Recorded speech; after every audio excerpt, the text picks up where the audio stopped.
Mike's been muted the whole time, but that's cool. I'm pretty sure they didn't get it. Yeah, they didn't see us. They didn't get us praising ourselves. No, didn't get us praising ourselves Well-deserved praise, I might add. for being ahead of the curve. We were, though, for real. Yeah. Let's get this thing started. All right. Appreciate you guys for listening to us on mute. Yeah. Put a little pre-show mute. It's always appreciated.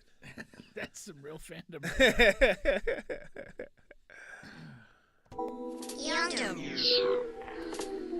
Being that I'm here right now, I'ma go and get it right now, get committed right now. I'ma do some shit that's gonna uplift a bunch of people's spirit right now, help them heal it right now. I'ma get them riches right now. Work plan, manifest, be speak that shit into existence right now. Can't slow down, got the vision wrote down, cause I seen it, man, I'm on right now. Focus in the motherfuckers where I'm in the zone right now. Ain't no later, dog, it's only right now. And it's only right now. It creates. Right now. No past, no future right now. All I got is right now. No past, no future right now. All I got is right now. Fuck what they did to me, gon' do, cause all I get is right now.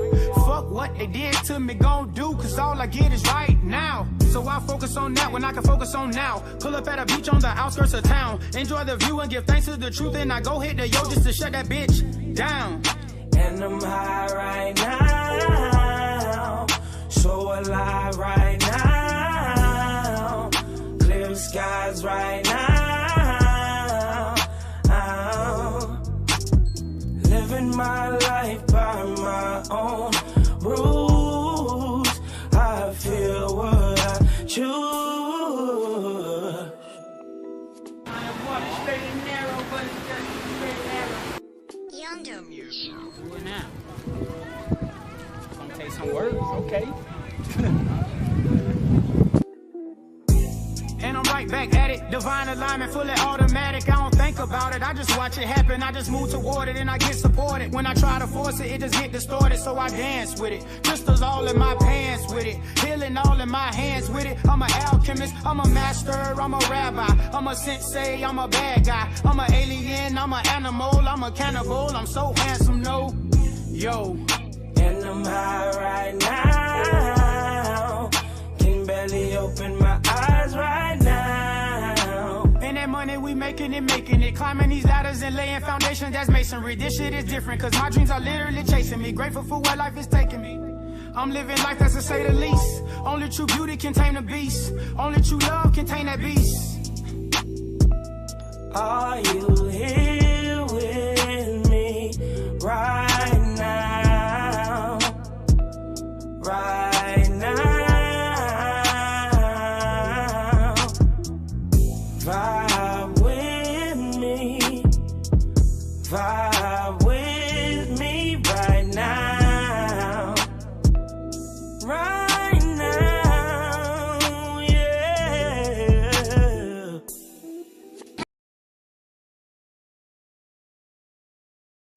Welcome back. You guys are back on the bench podcast with bubbapink, home of sports, music, and mayhem. We have a pretty deep show for you guys today. A lot of various different topics here. As we get to that sex toy of the week, are we deep as hell? Yeah, man. We're going to be talking about the NBA season. The NBA season is among us. We're going to be talking some NFL quarterbacks struggling. It's a lot of different things, man. Kanye West. It's a nasty janitor going around. Make sure you guys, if you guys are in these workplaces, make sure you do a double check on the janitors. We'll explain why later. I'm concerned. Got some Deion Sanders talk, all of that stuff, man, right here on the bench podcast. Don't forget, please subscribe, please share, watch, help us grow, all of that great stuff, man. Exactly. And we still have shirts. We do. You need to buy more shirts. You need to buy more shirts, on the bench podcast shirts. I'm wearing one. I'm Pink is not sporting one today, but he has several. I got the Jimmy Chitwood. Okay, all right. Do you know who Jimmy Chitwood is? I've heard. I heard the name Jimmy. So, he can't be a bad guy. You never watched Hoosiers? No. Oh, okay. Is that that's the basketball? It's a basketball movie with Coach Norman Dale, played by Gene Hackman, and a bunch of white guys on the court? a bunch of white guys. Yeah, a bunch of white guys, and they won the state title, but Jimmy Chitwood was the hero. Oh man. Yeah. He looked confidently at his teammates when Coach drew up a play with him as a decoy, and just looked at the coach and said, "I'll make it." And sure enough, he did. Well, it's going to be a lot of guys making some shots this year, man. But one of the things, not necessarily on the Lakers. not necessarily on the Lakers. So we have this NBA season is here. It is, games are being played, teams are out there, and the Lakers are yet they're still the Lakers, man. And here you have LeBron with his quote after the first game of the season. We're not a team that's constructed of great shooting. It's not like we're sitting here with a lot of lasers on our team. I never heard that expression. Yeah, lasers, right? You've heard it before? No. Oh, yeah, I was going to say. He caught me off guard with it a little bit. I had to read the sentence twice to make sure I kind of got the context. Oh, and I don't know if the reporter mentioned it and then he kind of played off of it. I'm not sure, but I mean he is correct. But he is. So it's I can't take the blame away from him as a lot of, and I'm a LeBron supporter, always have been. I'm not a LeBron fanboy, but I am a supporter. You used to be though. Fess up to that. You were. No, I was a truth teller. When we first started doing stuff, you were a fanboy. I still think he's better than Jordan. That's fine, where that conversation you were was a at. fanboy though. But that's why you wouldn't label that, because I was on that train. I still am on that train. I'm not moving from that train. No, but you were a fanboy. I spoke more. You know what it is? You went into it. You were a fanboy. You know what it is? They broke me down. Who broke you down? From that?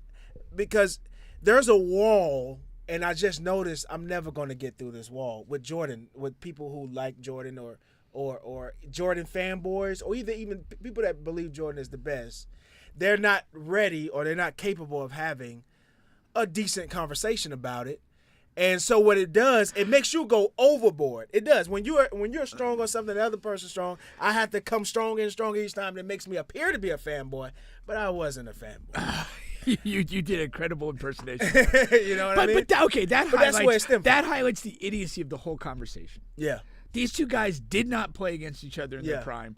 They have completely different resumes that have different strengths and weaknesses, and it just doesn't matter. Well, that's the realization. But yeah, and the problem is like what you just said is the absolute crux of the problem. Yeah. You have to go further and further over the top to try and make your point. Yes. And you get in this thing, no matter what your gut tells you, there's no reason to dislike the other guy. Because you like this guy. And that's what was happening to me. Yeah, it's not. I'm like, I'm not a Jordan hater. I just don't believe he's better than this one person, the entire, and that's it. Yeah. But so what happens is, LeBron, it's not. I know he's not the GM per se. He didn't put this team together, but shout out to Seinfeld. By golly. He has his input on this team. I mean, him and Anthony Davis went out and met with Westbrook during the offseason before any moves were made. You know what I mean? So that's giving the impression that, hey, I want you on this team. He chose him over all these other guys. And the moves that were made, you have to move guys out to make room for Westbrook or to trade for Westbrook, right? So you lost players, not great, but really good rotational players that helped you win the title. And Kuzma and everything else. You know what I mean? Yeah. No, I mean, I think one of LeBron's one of the weakest aspects of his legacy is his passive-aggressive pseudo general managership. Yeah. And again, he goes to great pains to have this deniability that it's his team. But we all know he's making these moves. Yeah. And it gets to this weird place where, we're not a team that's constructed of great shooting. Like, that's a statement. It says we're. He's a member of the team. But he's not, not saying that, hey, I wanted Russ and it didn't work out. He's never going to say that. No. Even though, like you said, they met. Even he wanted Anthony Davis. Yes. That was him. Dog shit decision. Yeah. He wanted Kevin Love. And Kevin Love was not a great decision. Yeah. They cobbled together a title with each of those guys, but the entire time, Davis for bad health and Kevin Love not a great fit for LeBron, but these are the guys that he wanted. Yeah. And he, it's just the way he does it. It's weird. It's almost disingenuous in the passive aggressive, plausible deniability way that he does it. And I don't like that aspect of him. It's yeah. And now we're here, and the team, the only thing that looms ahead of them is a possible Westbrook trade that may come. They just a report came out today that the Lakers are steadfast until maybe Thanksgiving or around that time, and then they'll revisit trade talks. But it's simple, man. You give up the 2 picks and get someone that can help you or not. That's really what it's going to come down to. And to be honest with you, that's a shit decision to make because I'm 50-50 because you're talking about 2 picks that are in the future that are going to be post-LeBron, post-Westbrook, post any resemblance of Anthony Davis that we can remember. And, I forgot him already. and it's like you might be shitty by that time. And what if you never know what player is going to be coming up out of high school, middle school, coming up at that time, and that's going to be ready to really ball out and be a franchise cornerstone. But on the other hand, you have the rumored trade that's been rumored for months and months, and through everybody's mouth is the Indiana trade. Yeah. And you got Buddy Hield, you have Miles Turner, who can come in and help right away. Now, that won't make them automatic championship contenders. No, not necessarily. Yeah. It'll just make them a playoff contender, a second round type of, on paper. And that's just on paper. As constructed right now, they don't win anything. If they make that trade, their chance at contending at all still hinges on Anthony Davis's health. It still hinges on Anthony Davis. And I would bet against him being healthy through the entirety of the season, particularly at the end when you need it most. That's what they are. I mean, you can make an argument. Brandon Ingram, I'm not a huge fan, but he's developed nicely as a player. Yeah. I mean, you can make an argument that they lost that trade. Oh, for the Anthony Davis? Yeah, because so many parts moved. There were moving parts. Yeah, but I mean, including Ingram. Jason Hart and Ingram. But I'm saying right over the duration of that trade. I mean, and arguably all of those picks. But arguably based on just availability and quality of play, you could make an argument that Brandon Ingram has played more at a higher level than Anthony Davis has in the last 3 to 4 seasons since that trade was made. Yeah. That alone. Then you throw in the other pieces. Yeah. Hart was a decent piece. Lonzo Ball, I know he's hurt now. But, just jettison those guys. And, I mean, I'm not an enormous fan of him, but I don't think there's a team in the league that wouldn't want Alex Caruso. Right. In some capacity on their team. Yeah. I mean, he's just player for player, he fits better than Westbrook. Yeah. And if you tied me to a chair, I'd probably say he's better. If you tie me to a chair, because and you have to think about the entire game. Caruso is a hellacious perimeter defender, and Westbrook at this time is just not. And he had a decent game, the first game of the season. And one more thing I just need to say. In particular, and again, I'm not a Kuzma guy. I think he's a flaky, weird dude. But I would say in the specific instance of Kuzma and Caruso, they are champions. Yeah. And they learn a lot on that journey. And, you basically gave up that institutional knowledge in that trade. The same doesn't apply to Ingram and Ball and Hart, who went earlier. But those two guys, having been through the war, gotten to the title, you're a different player when you play a significant role on a title team. Yeah, for sure. You're confident. You have a different belief in yourself and a different savvy that they basically just gave away. No, that's for sure. That's for sure. Now, so moving on to the other 30 teams. 29 teams in the NBA. Wanted to get some bold predictions out of you, my man. Out of me? Yeah, man. So I'm not a man for the bold prediction, but I'll do what I can. You do what you can. Yeah. So, what? Let's start here. What 2 teams do you like to make it to the finals? I like the Warriors and I like the Bucks. And that's not very exciting or bold, but I love the Warriors. I mean, to me, if they stay healthy, the starting 5 is the starting 5. Then you have they didn't give away all these guys that got title experience and played in meaningful moments and were around it, and now they're going to be better for it. And again, I'm not saying he's going to be an all-star, but you bring in James Wiseman. The guy's a talent. He can play a role. And that's, if you're the Warriors as constructed, that's all he needs to do. Yeah. And I mean, Jordan Poole came out. I know he wasn't great shooting percentage, but he looks the part of a rising star. I mean, a guy that's just full of confidence, takes crazy-ass shots and hits them. Deep, balanced roster, can do a bunch of different things. It's, health and then self-destruction. But, if that's the only thing standing between you and the title, it's a whole lot less than most of the other teams in the league. No. The Bucks, when healthy, I just like the way they fit together. I do think they're a seasoned and resilient group, but I do think the East is way more balanced in terms of that. The Celtics have had some on the bench changes, and Robert Williams is out for a bit, but they showed you what they were last night. They're a good team. They're going to win a lot of games, and we'll see. We're talking off the air. Joe Mazzulla wins game one. I don't know him from, as you say, a can of paint, but it'll be interesting to see in 3 to 5 years. Are we is this guy carved out a role where he's a really good coach in the league, or does adversity hit this group and he kind of falters, doesn't push the right buttons, and gets canned? I don't know, but he's off to a start. He's got a great team to work with. I know the Sixers lost last night, but they're going to be fine. I liked what I saw from James Harden. I thought they were really. Not to overanalyze the game, but I thought they were just too damn sloppy with the ball. Yeah, I mean, it just was one of those nights. You have five new players in the rotation. Yeah, People were a lot messaging to me, a lot of everything. soft turnovers. Almost like what I'd figured. Just soft turnovers, unforced errors and stuff, and it was enough that it really added up in the game. And it's like, God, we just wasted, too many possessions. Yeah, those are correctable. Issues. Yeah. And we'll see if Doc can correct those. And then you have the Bucks, and then Brooklyn's going to be a work in progress. And I know you're not as high on them, but I'm not ready to write the Heat off. So. Yeah, I'm ready to write them off. I know you are. Yeah. Scratch them out. Yeah.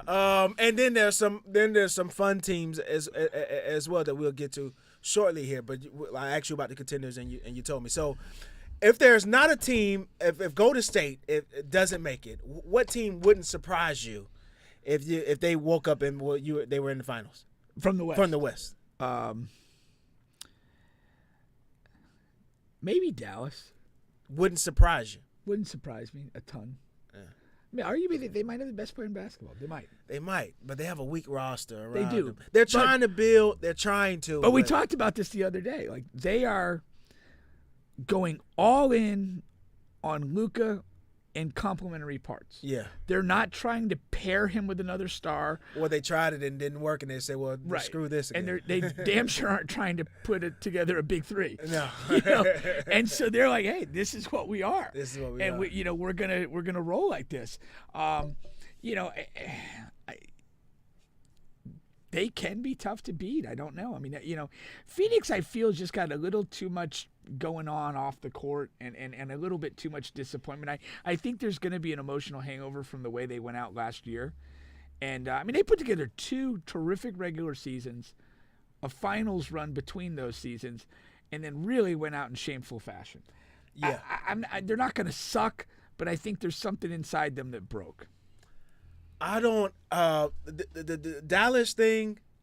I don't think they have enough to where, because when you give Luka that much high usage, and he was already number 1 and number 2 in usage rate last year, and it's going to just explode this year because of no Jalen Brunson, no second ball handler.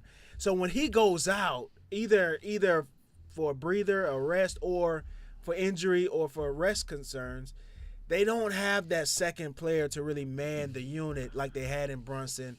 And that's the only thing I don't like about this year's version. And I agree with you completely. And I feel like, if you go back to me, they're similarly constructed to the Rockets with Harden. Yeah.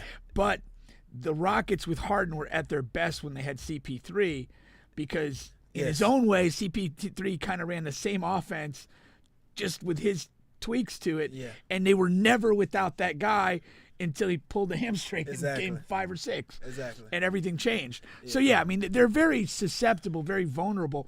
I just, honestly, I don't like a lot of the Western teams. What about Memphis? This isn't the year to take the plunge. Fair to say that's a good one. I mean, I do think that'll be interesting. And then the Pelicans are getting a lot of buzz. They're getting a lot of preseason buzz, and it's that's the one where like you got to see it. To show believe me it. something. Yeah, you got to show me something. There are pieces there.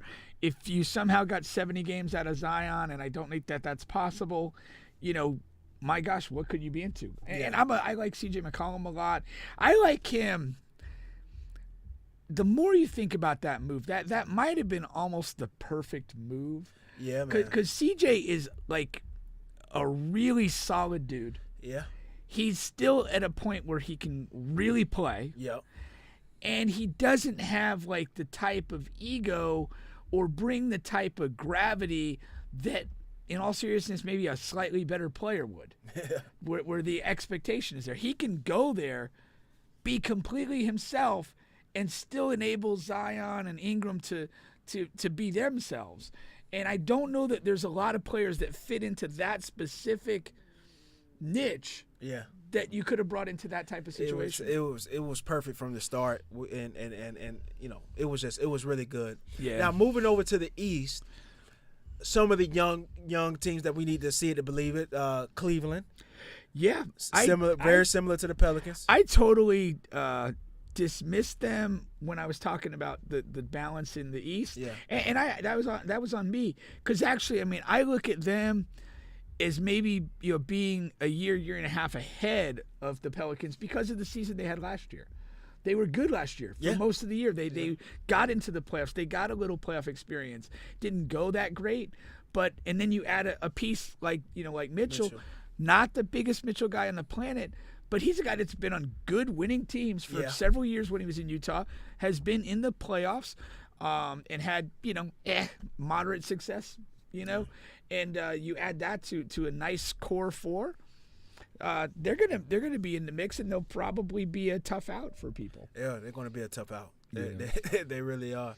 But I do want to see them in the regular season. That's like 7 deep in the East. Just I mean the teams I mentioned. Oh, and yeah, then in the East, and that's it's going to be tough sledding because Toronto is a tough team. You just can't bypass them. I mean, they're going to be tough every year. They have top 3 coach in the league. They're just long. They're about 6'6", 6'7" at the 2 through 5. And some people like Atlanta, with Trey. And Murray came over. Yeah. No. Yeah, Atlanta and Cleveland. I would pay to see that playoff matchup. I don't think we will see it. Yeah. It would have to be like a 4 or 5 to have a chance at it. Yeah. Man, that was our 2 teams because they kept Collins. And Collins still may be on the trade block. They've been trying to offload him for a while. Yeah. But I like him with that team. I do, and I think that they may be a team that may be well served by not making that move. Yeah. Because if you are going to move Collins, it has to be for a front court talent. It has to be. You've locked in your backcourt for the foreseeable future. Yeah. So it's kind of almost like a like for like, or what exactly are you looking for? Yeah. That he doesn't bring, that you really think upgrades the team? That's an interesting question for me. I guess the way to look at the East, in terms of bold prediction, of what appears to be 7, 8 very good teams, the bigger prediction is more than who wins it, would be which of these teams fails. Which of these good teams finds a way not to make the playoffs? Not to make the playoffs? Well, we're talking. You're Boomer bust is Brooklyn, Philly. We said 7 or 8 of these teams. Yeah. And it's like that means, if one other team, if a New York or Orlando, some other random team puts a little something together, and one of these other teams just, something goes terribly wrong. Brooklyn and Philly. You do. Those are the biggest. Those are the biggest boomer biggest bust. variation. Yeah, biggest variation. Yeah. I don't see any. Like even with these other teams, if they lose a star, their team, like if Atlanta loses Trey, I think Murray can keep them afloat, for a 20-game stretch, a 15-game stretch. Okay. Same thing with Cleveland. I mean, one of those guys, they lose one of those bigs, that's fine. They lose one of the guards, that's fine. But with Philly and Brooklyn, first of all, you have a big injury history with both of these teams. True. With Durant, Embiid, and the rest of those guys. Kyrie. And you got Kyrie's the biggest mystery in sports. Ben Might Simmons. still be Ben Simmons. Ben Simmons ties him for that. Yeah, exactly. And then the Doc Rivers, who the hell knows what he might do, like the screw things up. He can get fired. Quite literally screw. Like quite literally screw. Horny So Doc. yeah, those are the two biggest boom and bust teams there, man. That's But interesting. teams like Milwaukee, you can kind of just bet on them, man. Without Giannis, you can bet on them to hold together a 15-game stretch. Yeah. So that's just the thing. That's fair. That's fair. I like that take. I like that take. Yeah. And the one I would add, though, I guess if you're right about the Heat, it might be them. No, I don't think they belong in that category. I don't see, like, they have the brand, right? They're Lay's potato chips. They're, but not a lot of people are eating Lay's potato chips these days, Yeah. Well, no. you know what I mean? I guess what I'm saying is like they don't deserve to be there is what I'm saying. don't deserve to be where. They don't deserve to be in that category that you want to kind of add them to be a part of. Like, they're not The boom or top bust. They're 8? just bust. Nah, they're like No, whoops. Okay. playing. They're like playing material, man. Really? Yeah, like if that's Yeah. a bold prediction, I guess it is. No, I do think that is because of the brand, because they're basically bringing back the the same exact roster. team, and that's part of the problem. Well, but Everybody in the East got better. I think you're not giving yourself credit for being as bold as you are on that. Yeah, This is a team that was a 3-point shot away from the finals, and they were the number one team. and They were the number one team in the right, East last year. and we're saying and you're saying that if they're the 9th seed, that's not a bold prediction. I guess so. Yeah, To me, that's that a is. bold prediction. That's Same almost team, by no definition. injuries. Yeah, it's a bold prediction, and that's my prediction. Yeah. I think that Miami Heat will be in the play-in. If not playing, first round loss for sure, and that's no matter what seed they Okay. fall into. And I'm gonna get this clip edited and saved, You need to and we'll see where that goes. receipts, baby. Just a couple of awards. We're not gonna run through. I just gotta say this one thing. Go ahead. A notion for the Memphis Grizzlies, and they seem like a hungry group. Yeah. They had the Warriors series, and they had the Warriors on the ropes a little bit. Ja gets hurt. They have every reason in the world to feel like we're next. Yeah. It's very weird to think that they might actually not be able to handle success that they haven't actually achieved. What do you mean? That maybe they don't have a great year. Maybe they're like a 5 to 8 seed. Yeah. If you're the Grizzlies, based on what they did last year, Ja's trajectory as a transcendent star, like you're feeling they should be in the, they should be chasing the Warriors. They should be going toe to toe on Christmas Day. They should be that team. We got a chip on our shoulder. We want what's ours, and they should to me, no worse than the 3 seed. But if somehow I don't know, maybe they kind of feel like they skip steps. Yeah. And they end up like 5 to 8. I think that would be very interesting. And I'm curious. And when I say like they haven't actually won a title, they haven't actually achieved anything, but did the amount of success that they had last year somehow fuck them up? Yeah, maybe they shot their load too early, and that They happens wouldn't with be the young first. guys. That happens with young guys. You gotta learn. They need some seasoning. They need a season to learn from their mistakes. Because right now, I mean, they're just ahead of the curve. And you're right. They could. I'll go with. very I'm going to well. make that my You bold make prediction. that your bold prediction. That the Grizzlies don't meet expectations and end up between 5 and 8 in the West. That's bold. That is a bold prediction. I'll tell you, got the Heat out of the playoffs. I'll go there. Not playing. I mean, I said Well, playing. I guess it is tough. The play-in changes it. Yeah, 'Cause, that's 7 through 9. 7 to 10. That's 7 through 10. Yeah. 7 through 10. So it does change that quite a bit. Yeah. Like in the old days, it was 8 or bust. Yeah, Now it was you 8 get or the bust. extra 2 spots. You're Yeah, like, okay, something could happen. You know? So yeah, that's it. Memphis, okay, and then I like that. So all right, just a couple awards here. Let's start off with Rookie of the Year. We know a couple of those rookies. We have one in Orlando here. Yeah. We know it ain't going to be Chet. I'm going to go with the guy that I think has the highest ceiling, and I'm going to go with Jaden Ivey. Whoa, that is nice. That is nice. Who do you got? I'm gonna go with the Rockets guy, man. Oh no, Huh? no, not at all. No, not at all. No, not at all. You're not a fan. No, I'm not. I think he's a very limited guy. Not terrible, but and I also think he's on a bad team. What's his last name again? Jabari Smith. Smith. Yeah, Jabari Smith. Yeah, and I don't think his team is going to be good. And dude, I mean, like he's playing with Kevin Porter Jr. and Jalen Green. I mean, Those the two prospects. motherfuckers are going to cast up so many shots. I mean, I'll say this: Smith's value. He's a very nice shooter. He's a 3D guy. My problem is like that might be the worst team Yeah. to be on To be because on. two young dudes that feel like they can do anything Yeah. and have a lot of talent. Yeah. They're not going to be like setting dudes up to shoot open threes. Yeah. The ball's not going to swing around like it needs to for him to flourish. Him and Poole need to like switch spots. Yeah, could be. Yeah. Him and Jordan Poole. No, I think I really think that like he's just not on the right team, and it's not purely a function of his talent, but and Porter and Green are talented, but they're kind of young and they're kind of wild, and I love that. I love that analysis. I really do. Yeah. But I'm gonna stick to the guns. okay, Because you're a coach of the year. coach of the You year. know how it goes. It's mostly the best teams, or the best storyline. My gut is telling me it's adversity. usually the best storyline, Yeah, adversity or and something. that's going to be tough. Let me paint it with a couple of options here. Go ahead. You have the new Boston coach. What if he leads the Boston to 1 or 2 seed? Oh, 100%. You know what I Yeah, mean? if Talking if storyline. Boston's a top 1 or 2 seed, he's going to be the coach of the year. Yeah. Just again, based on a thin resume, based Steve on Nash. the drama. What if Brooklyn carves together? I know they have a lot of talent, He has a chance, but he's been marred as a bad coach. Yeah, So he has a chance. Yeah. If they have most improved coach, he might be a better candidate. I just think that I don't think he's going to get credit either way. I think the narrative's not going to give him credit. yeah.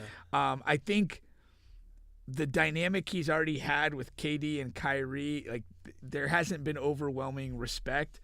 And if they actually do well, it's going to be More because credit to those the guys players. got their shit together and started playing. No, and I shit, think he'll be undersold. I can't take any Ben Simmons credit. I have to root left against him him. out of that discussion. Nah, but yeah. You know what? I'll go with this. I don't necessarily think it's going to happen, but I think if the Clippers have a year, Ty Lue would be the guy. If the Clippers have themselves a year, they're in the top 2 or 3 seeds in the West. Kawhi stays healthy, Paul George is healthy, John Wall gives him something. That'll be a nice, pleasant story. The fact that the Lakers will probably remain dysfunctional will give you a contrasting narrative. Yeah. And I think that could be the thing. And I'll go with Boston coach. I'll go with Boston head coach there. Lastly, MVP.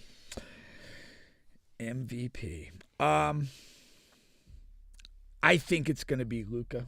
I think that they're going to have a really nice year. I think he's in good shape from the jump. And just the narrative will be, hey, this guy is that good. We need to reward it. We've given one to Giannis. Giannis earned one. Jokic earned one.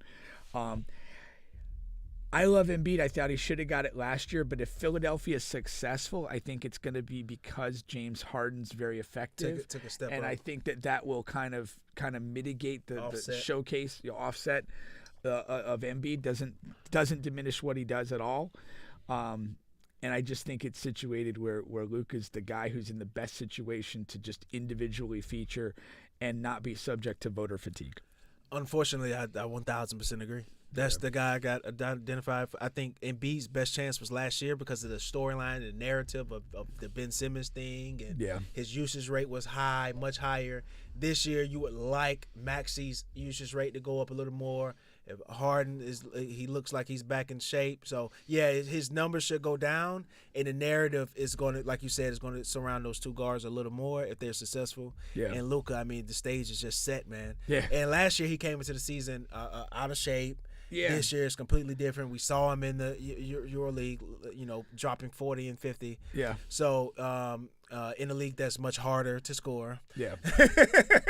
So he's dropping 40 and 50 in leagues that's harder to score. So he should be. The stage is set, man. Yeah. Barring injuries, of course, which that's what you taught me. Every to do. potential candidate. Yeah. So there you go. All right, that's good, man. As far as some live scores right now, which we typically don't do, Magic is down 5 to Detroit. Let's check on your guy, Ivy, man. What stage of the game is it? Fourth quarter. Fourth quarter. About 8 minutes to go. Okay. Your guy, Ivy has 16 and 4, shooting a good percentage, a little over 50% there. Paulo is doing the exact same thing, shooting the same percentage and has the same amount of points, 16. Really? Yeah. I mean, if I had to pick But a he second, has 7 boards. If I had to pick a second guy, it would actually be Paulo. Yeah, I know you're a Paulo guy. He's looked very good. Yeah, very good. The Magic have nothing that impede him from being the guy. Yeah. Kind of unlike Jabari. He could quite easily win it. The Heat are down to the Bulls without Zach LaVine. I'm not surprised there. But Jimmy is having a really good game. Jimmy might come in the fourth quarter and just take this over. They're only down 4. Oh, anybody's and it's the third quarter. Yeah. Anybody's game. Yeah. Brooklyn Nets down double digits to the Pelicans in the third quarter. Really? Let's see here. Zion is having a big game so far. He has 17 and 6 in the third. Ben couldn't put the clamps on Zion? Oh, that's a terrible matchup. Ben Simmons. He has this is the third quarter. He has 2 points and 5 rebounds. Getting it done, Ben. He's 0 for 2 from the free throw line. So including preseason and regular season, he's shooting 0% from the free throw line. That's interesting. Individually, who is a good defender for Zion? That is a great question, man. I can't. I mean, maybe Kawhi just because he's strong as a bull. No, it wouldn't be Kawhi. But I'm not. I mean, who else? So I've seen Zion. I've seen what type he struggles with, and there's the longer, taller, stronger types. It'll take a agile center to really do it. Like Gobert gives him problems. Gobert gives him problems. Just kind of swallow him up. Yeah. Okay. Pause. And but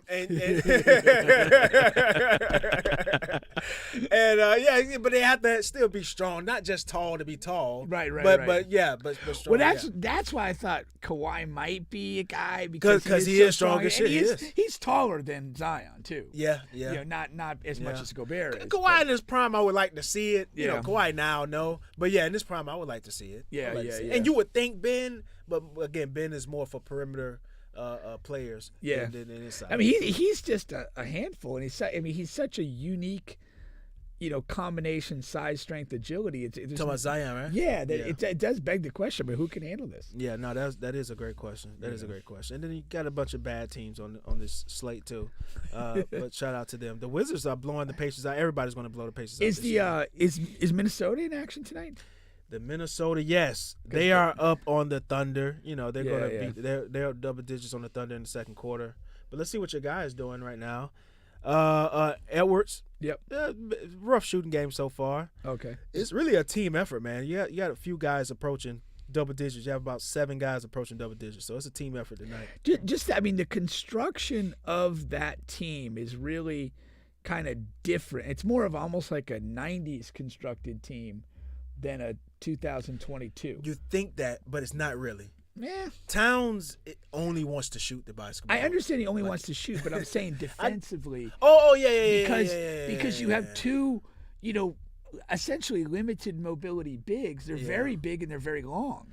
I can't in my head see how that's going to work against good basketball teams. That's what I'm saying. Especially in the playoffs. Right. Like they're just going to eat Towns alive and screening rows, and then what do you do with Gobert? Because theoretically they're going to try to pull him away from the rim like they always do in the playoffs. Or attack him in pick and roll.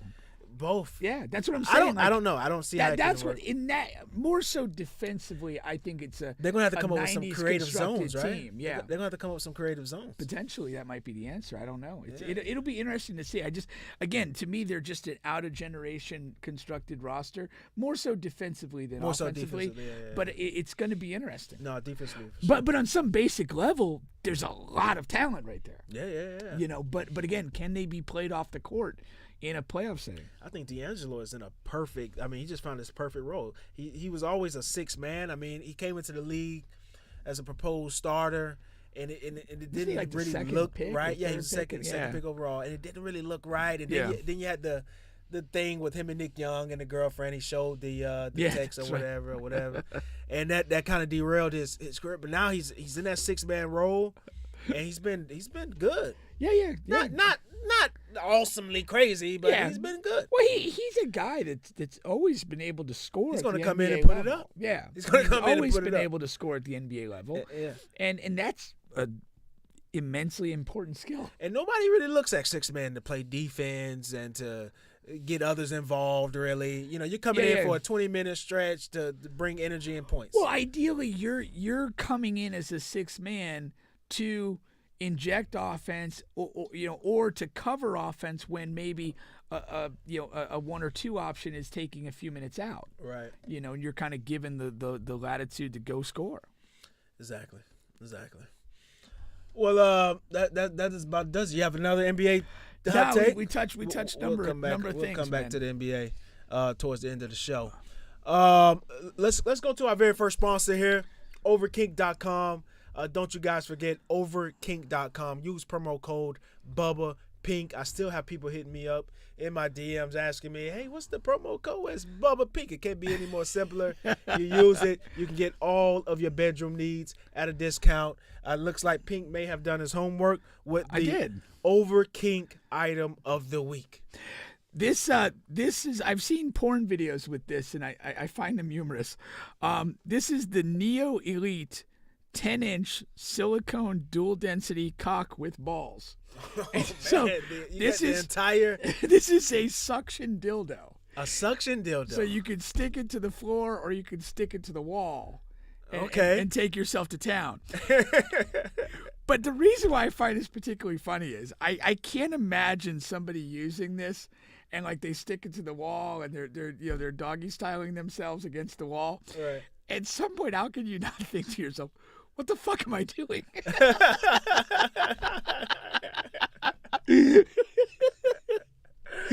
I can't find a guy to do this. I mean, surely. You got it on the kitchen surely counter. My life sucks. Put it on the refrigerator. Exactly. I'm pounding the hell out of myself with a suction dildo. So I just find that hysterically funny. And if you want to continue practicing safe sex, that's a nice item to have. Doesn't get any safer, to be honest. Any safer, man. And even it has a tapered head to ease insertion. Oh man. Life just doesn't get much better now, does it? No, it does not.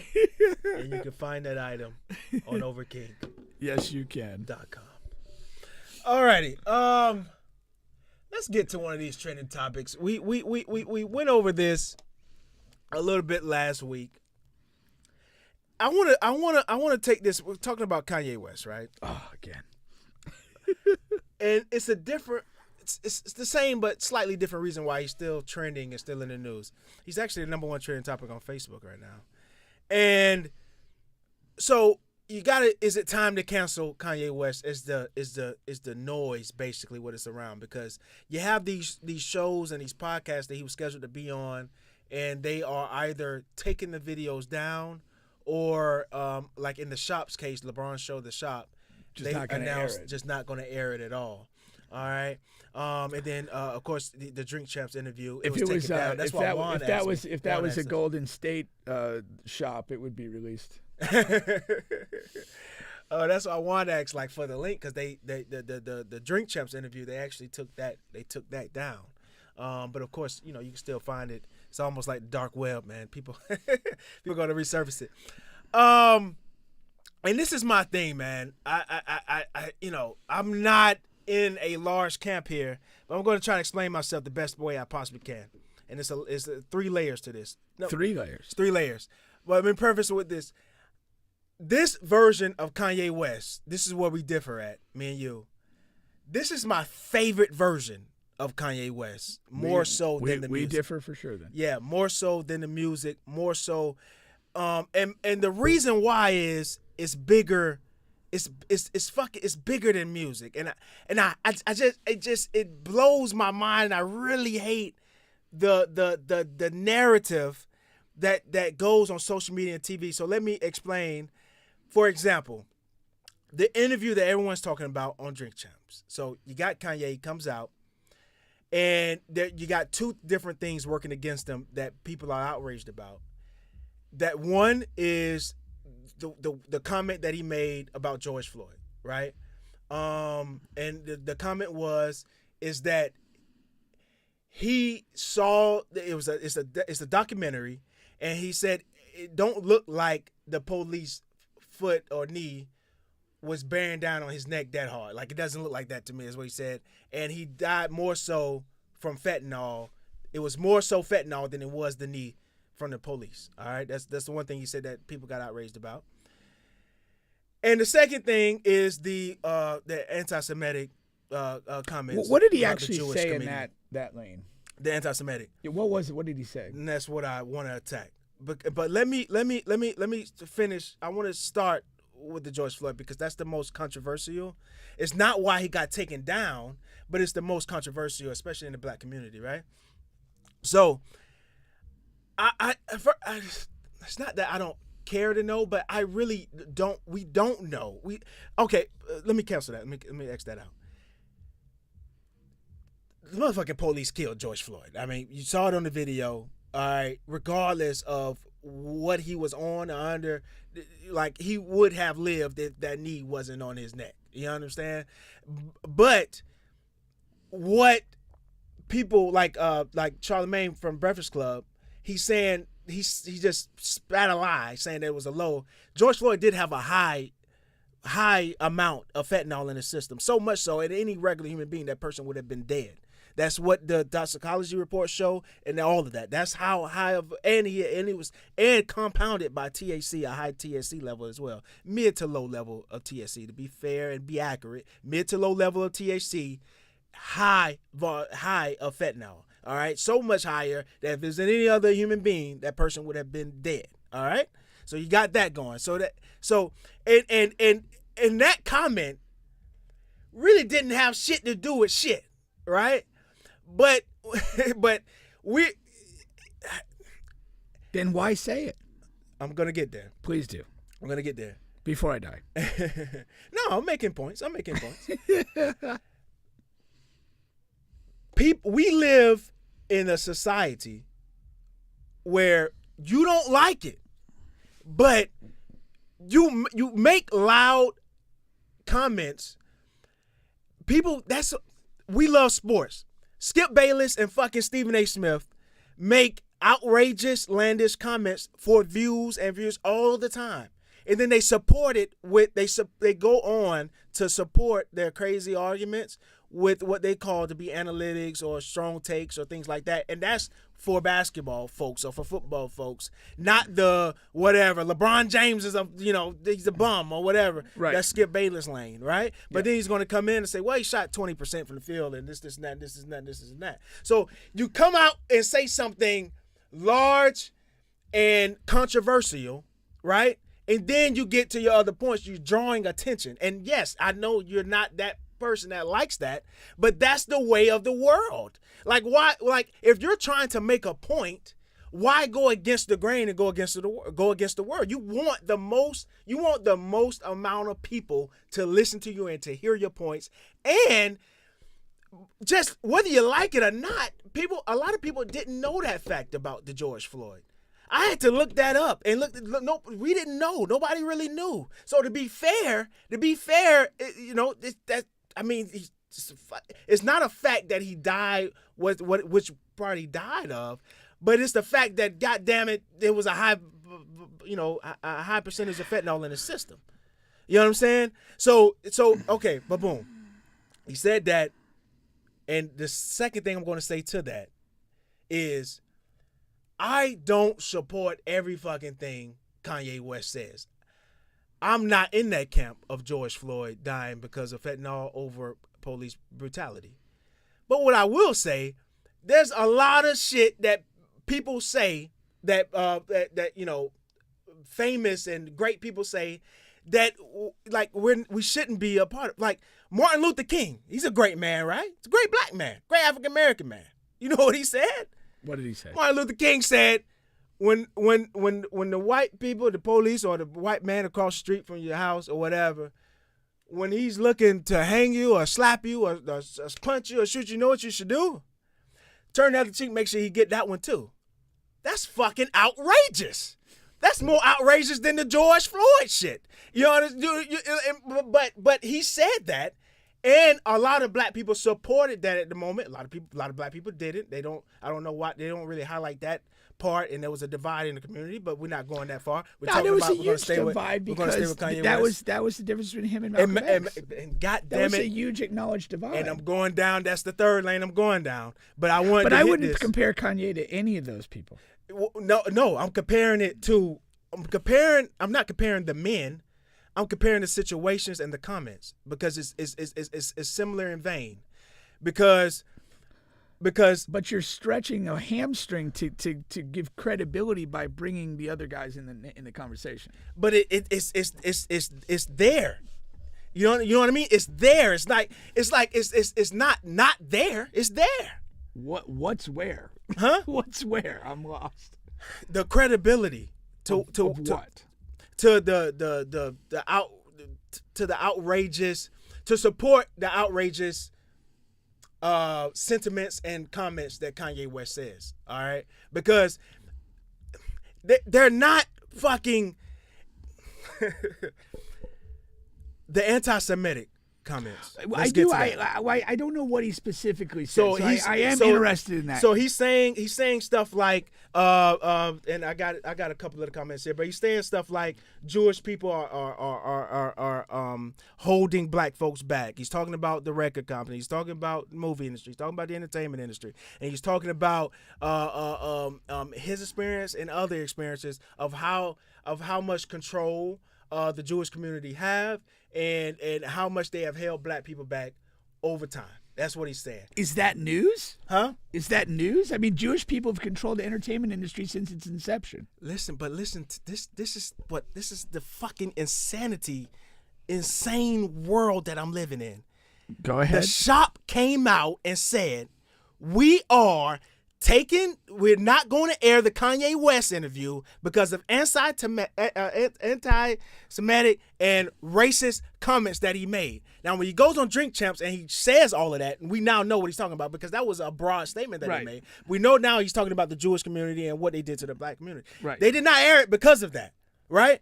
Because of anti-Semitic, and that's all. First of all, it's not even bad what he's saying because it's common knowledge, number one. Right, it's common knowledge. And number two, it's not even that rough of what he's saying. But they and you gotta excuse my language, but that's what they do.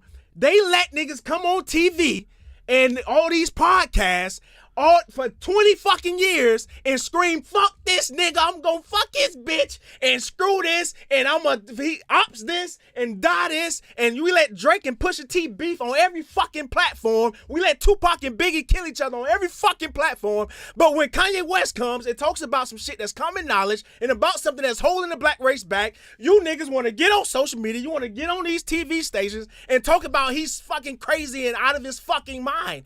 That's just not real. All right, you think about that. They took it down and don't want his comments out about something that was so light, but they let y'all go on these fucking music videos. MTV, BET got fucking rich off y'all destroying other black men. They don't say, "Oh, we're not gonna air this interview." They didn't say that about Drake huge interview when they talked about Pusha T and they didn't do all that shit, man. Jeezy, Gucci, man, all those fucking interviews. We watched 1 billion streams of Jeezy and Gucci, man, going at it 20 years after the fucking shit even happened. But that's what we want to see, and they let y'all see that. They let y'all view that. They let that go on.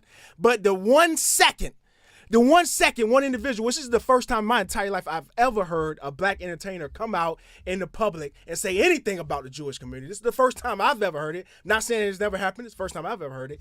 And as light as it was, he didn't say, I'm going to fucking kill every whatever, Jay, I don't want to get you, I don't want nobody coming in here and taking me to fucking who knows where. But he didn't come in. He didn't say all of that.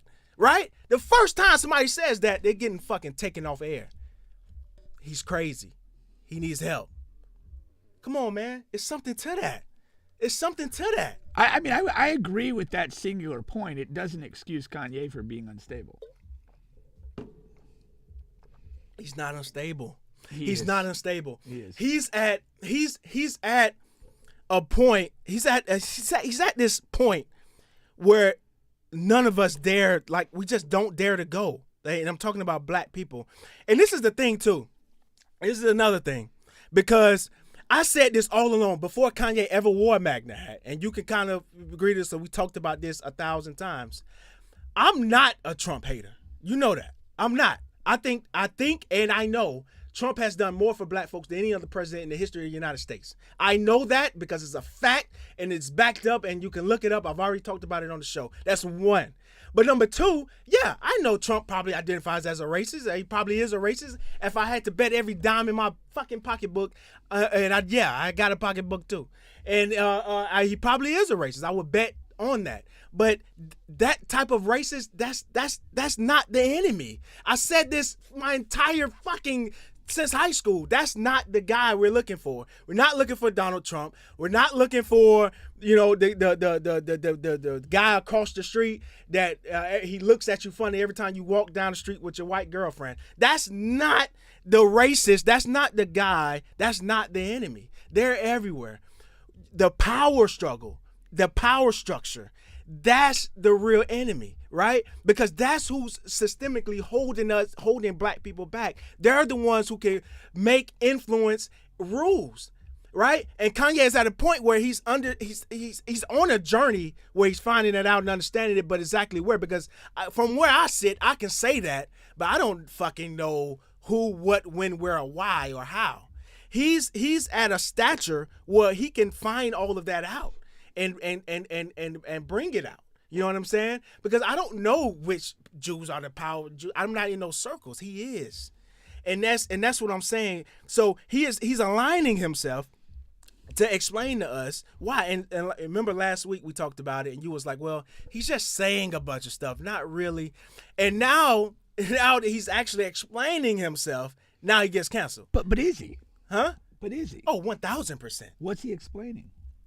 Just that. He's explaining who's his problems with. Before, it was like clouds. It was like he would say things and you would have to decipher. And I remember you said that, and I didn't really have a strong answer to reply to you. I was like, well, yeah, you kind of right. You kind of have to know. And anything is up for interpretation. I don't think that's changed in the last week. Oh, it's changed. That interview, it was 3 hours. You just said it was basically a mild touch at that issue. It's not a mild touch. You said it was.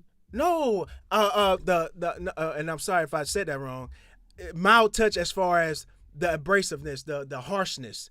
It was mild in the harshness against Jews versus when blacks come on these platforms, they're talking about other blacks, how harmful it is, how abrasive, how aggressive it is. And all Kanye did was a little harmful stuff, as far as and I may take that back as well, because some people hear stuff and it hurts them worse than others, right? So, but what I'm saying is he didn't go out and kill 20 Jews in a lyric. You know what I mean? He didn't go out and fucking rape 20, Jews' wives. You know what I mean? He didn't do that like we do with our own. I understand that point. So that's what I meant by your that. point was powerfully made in that, and I agree with that 100%.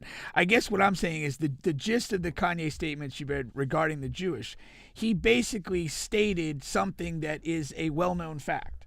It's unique that he said it as a prominent black artist, and it's not publicized. What you mean? It be well known. Is it well known like the sky is blue? I mean, but it's never publicized and nobody talks about it. That's what I'm saying. See, I've heard that. I mean, like, no, I've heard that for years. I haven't. You heard it at water cooler talk. I haven't heard it on TV. I haven't heard it on podcasts. I haven't heard it in the national media. I haven't heard it in places that we need to hear it to create change. Like, what is MGM? It's 3 Jewish names. MGM? The movie theater, the studio. No. Yeah, I know that. I mean, yeah. But this is another thing. Harvey too. Weinstein. You can name them, and we know where they're at. But also, what he's doing is he's also telling you who they are and what they've done, how they've harmed and held black people. What did back. he say So in he's that regard? He's talking about the record contracts. He named some to be specific, but just off the top of my head, I'm not gonna be able to remember. But he's talking about the record contracts and how systemically over the years, how the Jewish company and most of the bigger record labels are owned by them. Yeah. And how they systemically screwed over black artists time after time after time. He's talked about the entertainment with actors and actresses. He named specific ones and movies and labels and whatever, and that's what I'm saying. So he's being specific in that point as well, and he's naming names. You know what I mean? And Who did he call out? Yeah, I can look. I can look it up. I don't know these people. So the names kind of went in one and out the other. But my point is also is that I just think this is the perfect way to bring about change. Not going up and marching up and down the fucking street. Not fucking turning your left cheek so the right cheek can get pounded like your left cheek. None of that. Find out where the power structure is, who is holding the black people back for thousands of years, and attack that power structure the best way you possibly can. It has to start from there. And that's the most common sense to me. I've been saying it, but it takes a powerful movement to knock down a powerful movement. So it takes powerful people to do that. And he's in that circle where he can affect that change. But people are scared. 50 Cent went on Breakfast Club. And 50 Cent, of course, is in these circles as well because he has these big shows that go on these networks and these platforms. And he just says, you know what? I don't think Kanye is crazy. I think he knows exactly what he's saying, but he's in a dangerous place. He's in a dangerous place. I wouldn't dare to go down that route. And that's been the problem. That's what Malcolm X talked about. For his time on this earth, and that might be why he got knocked out. And it's very dangerous. But it's either that, or it's either do fucking nothing, because the rest of this shit is making us look dumb. You know what I mean? I always look back to the time we were at war, when we were fighting. What was that? Was that Korea? Right? In the World War, what was that? II? World War II is Japan and Germany. What was? We had the Korean conflict after that. And yeah, what was that called? That was the Korean conflict. It was called the Korean conflict. Yeah, it was a different war. Korean War. 50s. So Korean War. It was Korean War. But that was an extension of like the Monroe Doctrine and anti-Soviet stuff. Right, but anti-communism. When we went over there, and there's black men in the army. Are you talking more Vietnam? Vietnam was in the what? 70s, so late 60s and 70s. That's it. That's the one I'm talking about. Okay, yeah. Vietnam. Yeah, that was the one that Muhammad Ali refused. Yes, to yes. And black men are in the army, and they got the Oriental men there on the intercom, and they're so confused. By all accounts of the army men that you can look up and Google, they're so confused that black men are in this army, are in the U.S. Army. Soul brother, that's what they call us. This is not your war. Soul brother, this is not your war. What are you doing here? Because they know our history better than we know our history. And they're like, these are the same motherfuckers. Same motherfuckers over here fucking with us is the same motherfuckers that was hanging and raping your motherfucking wives and daughters and children. All right? Why are you over here helping them? Why are you over here helping them fuck with us? You know what I'm saying? And that's what I'm saying. It's the attacking the power struggle. And it's funny when you get to talking about it, and because I am passionate about it, but you can't help but to jump around to different shit. And that's what you see, and that's what Kanye does. But it's so much on this one little topic. It's so much on this one little topic. You know what I mean? And that's why I don't believe he's crazy. What I believe, or whatever term you want to use, what I believe is that his thoughts, although he's passionate about it, his thoughts are scrambled. He's solo in this mission, And well, you got the black lady that may come along for the ride now. What's her name? Oh, Candace Owens. But I heard they're trying to fleece him. Who's that? Candace that Owens and her particular husband. movement. Oh, Candace. Yeah, because individual. her husband runs the conservative platform Parler, which they're trying to get Kanye to buy. So there might be some bullshit there. But I agree that I not agree, but I understand that people can watch that and be offended, and be taken back as far as like that's not something I want to listen to, or that's not something. It's so far left that I just throw Kanye away. Like I understand that way of thinking, but I think it's the only way. Honestly, The only way to what? To bring about change. Well, okay, so I guess I'm kind of lost. All right, I would say this. I agree with what he said about Jewish people. They've controlled the entertainment industry since its inception. Just that, I understand you saying just that aspect, because he said a bunch of other stuff, but just from that. So that I get that. To me, that's not saying anything new. It's not necessarily saying anything, in my estimation, controversial.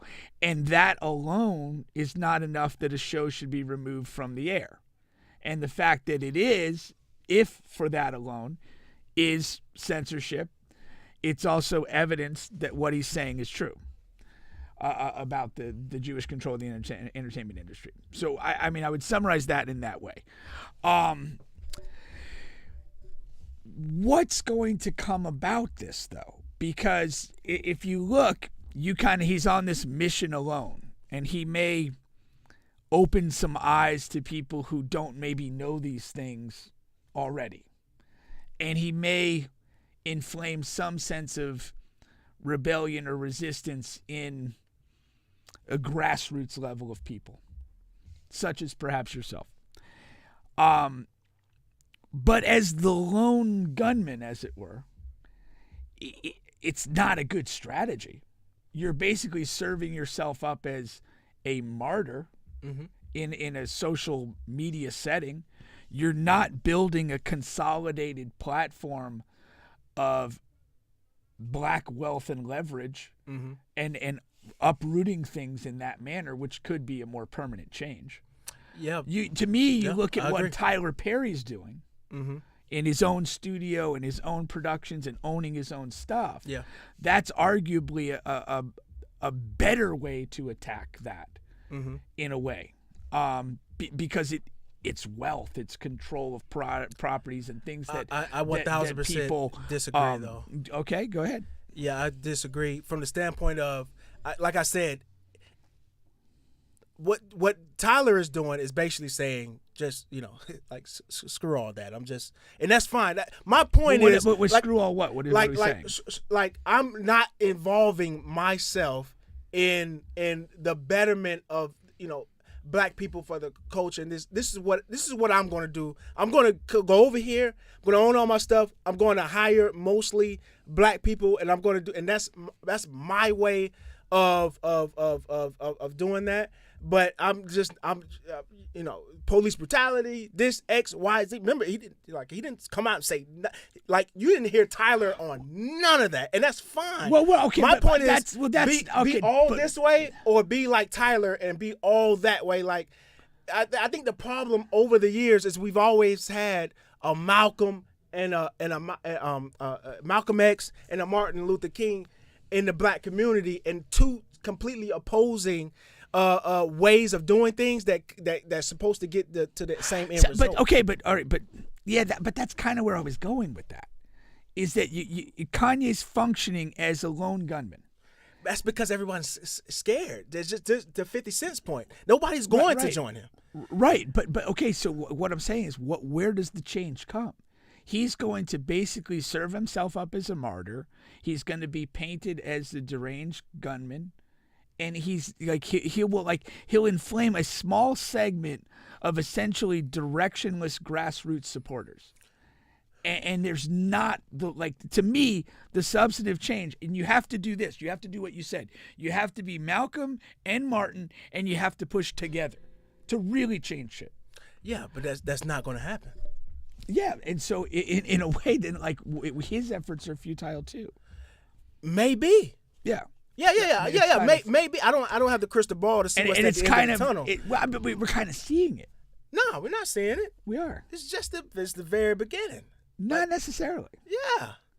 And one thing about Kanye that once again I'm not going to go all the way through it, but Kanye is a guy that he's made a lot of off the wall type of comments in the past. Well, I was gonna say like, they all seem to come into fruition. Into fruition is what I'm saying. They all seem to come to pass. You know, he's the type of guy that they say he's always a year or two ahead, or 2 to 3 years ahead of society. So it they call him crazy now, and then a couple of years they're like, oh, Kanye was kind of right about that, and he's been that way. What has he been proven right on? It's been a lot of stuff, but right now he's connecting record labels and that to Jews. He didn't do that in the past, but he was one of the first ones to talk about the contracts, where they come from and stuff like that, and also one of the main things is designers. That was one of the main points. That's one of his first rants that he went on, and that was made to be true with Virgil and things like that when that came out. I still think I know he was right about Trump. When he came out and supported Trump, all the black people hated him for that. He was a year or two ahead. Trump, just you could fucking look it up. He's done more for black people than any other president in the United States in history. He's done triple what Obama ever did in the 8 years that Trump was able to do in 4. And so what did he do? We went over this on the show. No, we didn't. But we, people can Google it. You can look it up. But what is it? But he did tons. He did tons. And whatever. And we got a lot of other stuff to get to. But he really did, and I stand on that. But it's just accurate. But and then a few other things as well. I'm talking about getting back to the Kanye as far as what he says ahead of time. Now this particular time, he may be off. And this may not move into anything. I'm not saying it is. Well, or it is. I don't have the crystal ball. I mean, the way I look at it is what he said about the Jewish influence in the entertainment industry is correct. It's correct, but not, how does he attack it next? Is the and that's my point of it, is that okay, where do you go with this? Yeah. Now when I mentioned Tyler Perry, where I mentioned even maybe Jay-Z and some of these other people, there is some, and this wasn't in the past. There's some black ownership of valued entertainment properties, like that. That's a leverage that has to be played out. Exactly how and why, I'm not sure. But that there's a currency and a leverage to be played in that area. That the owning your stuff and getting the profit off of it and not being in a position. He's still saying that too. I don't know where that goes, but I think that piece, and I didn't bring up Tyler Perry to oppose Kanye, but to exemplify the point. Yeah. That you have Kanye making these statements, and they're true and they're accurate, but to me, this is where Malcolm and Martin needs to come together, is that, make the statements and also, get the people that own valuable shit to kind of push in behind you and build it. That's I know they're not. Yeah. But you're That's saying the ideally, that's you're why saying this, that would if happen. you don't, if you want change, that has to happen. I don't think so. Because has it to wasn't happen. going to happen from the jump. I know that. But- I'm still supporting but here's the question. Yeah. They're not going to fuck up their money. My point is this: then nothing's going to change. I don't agree. I just don't agree because nothing will change. I You'll make the statement. You'll become a social media martyr.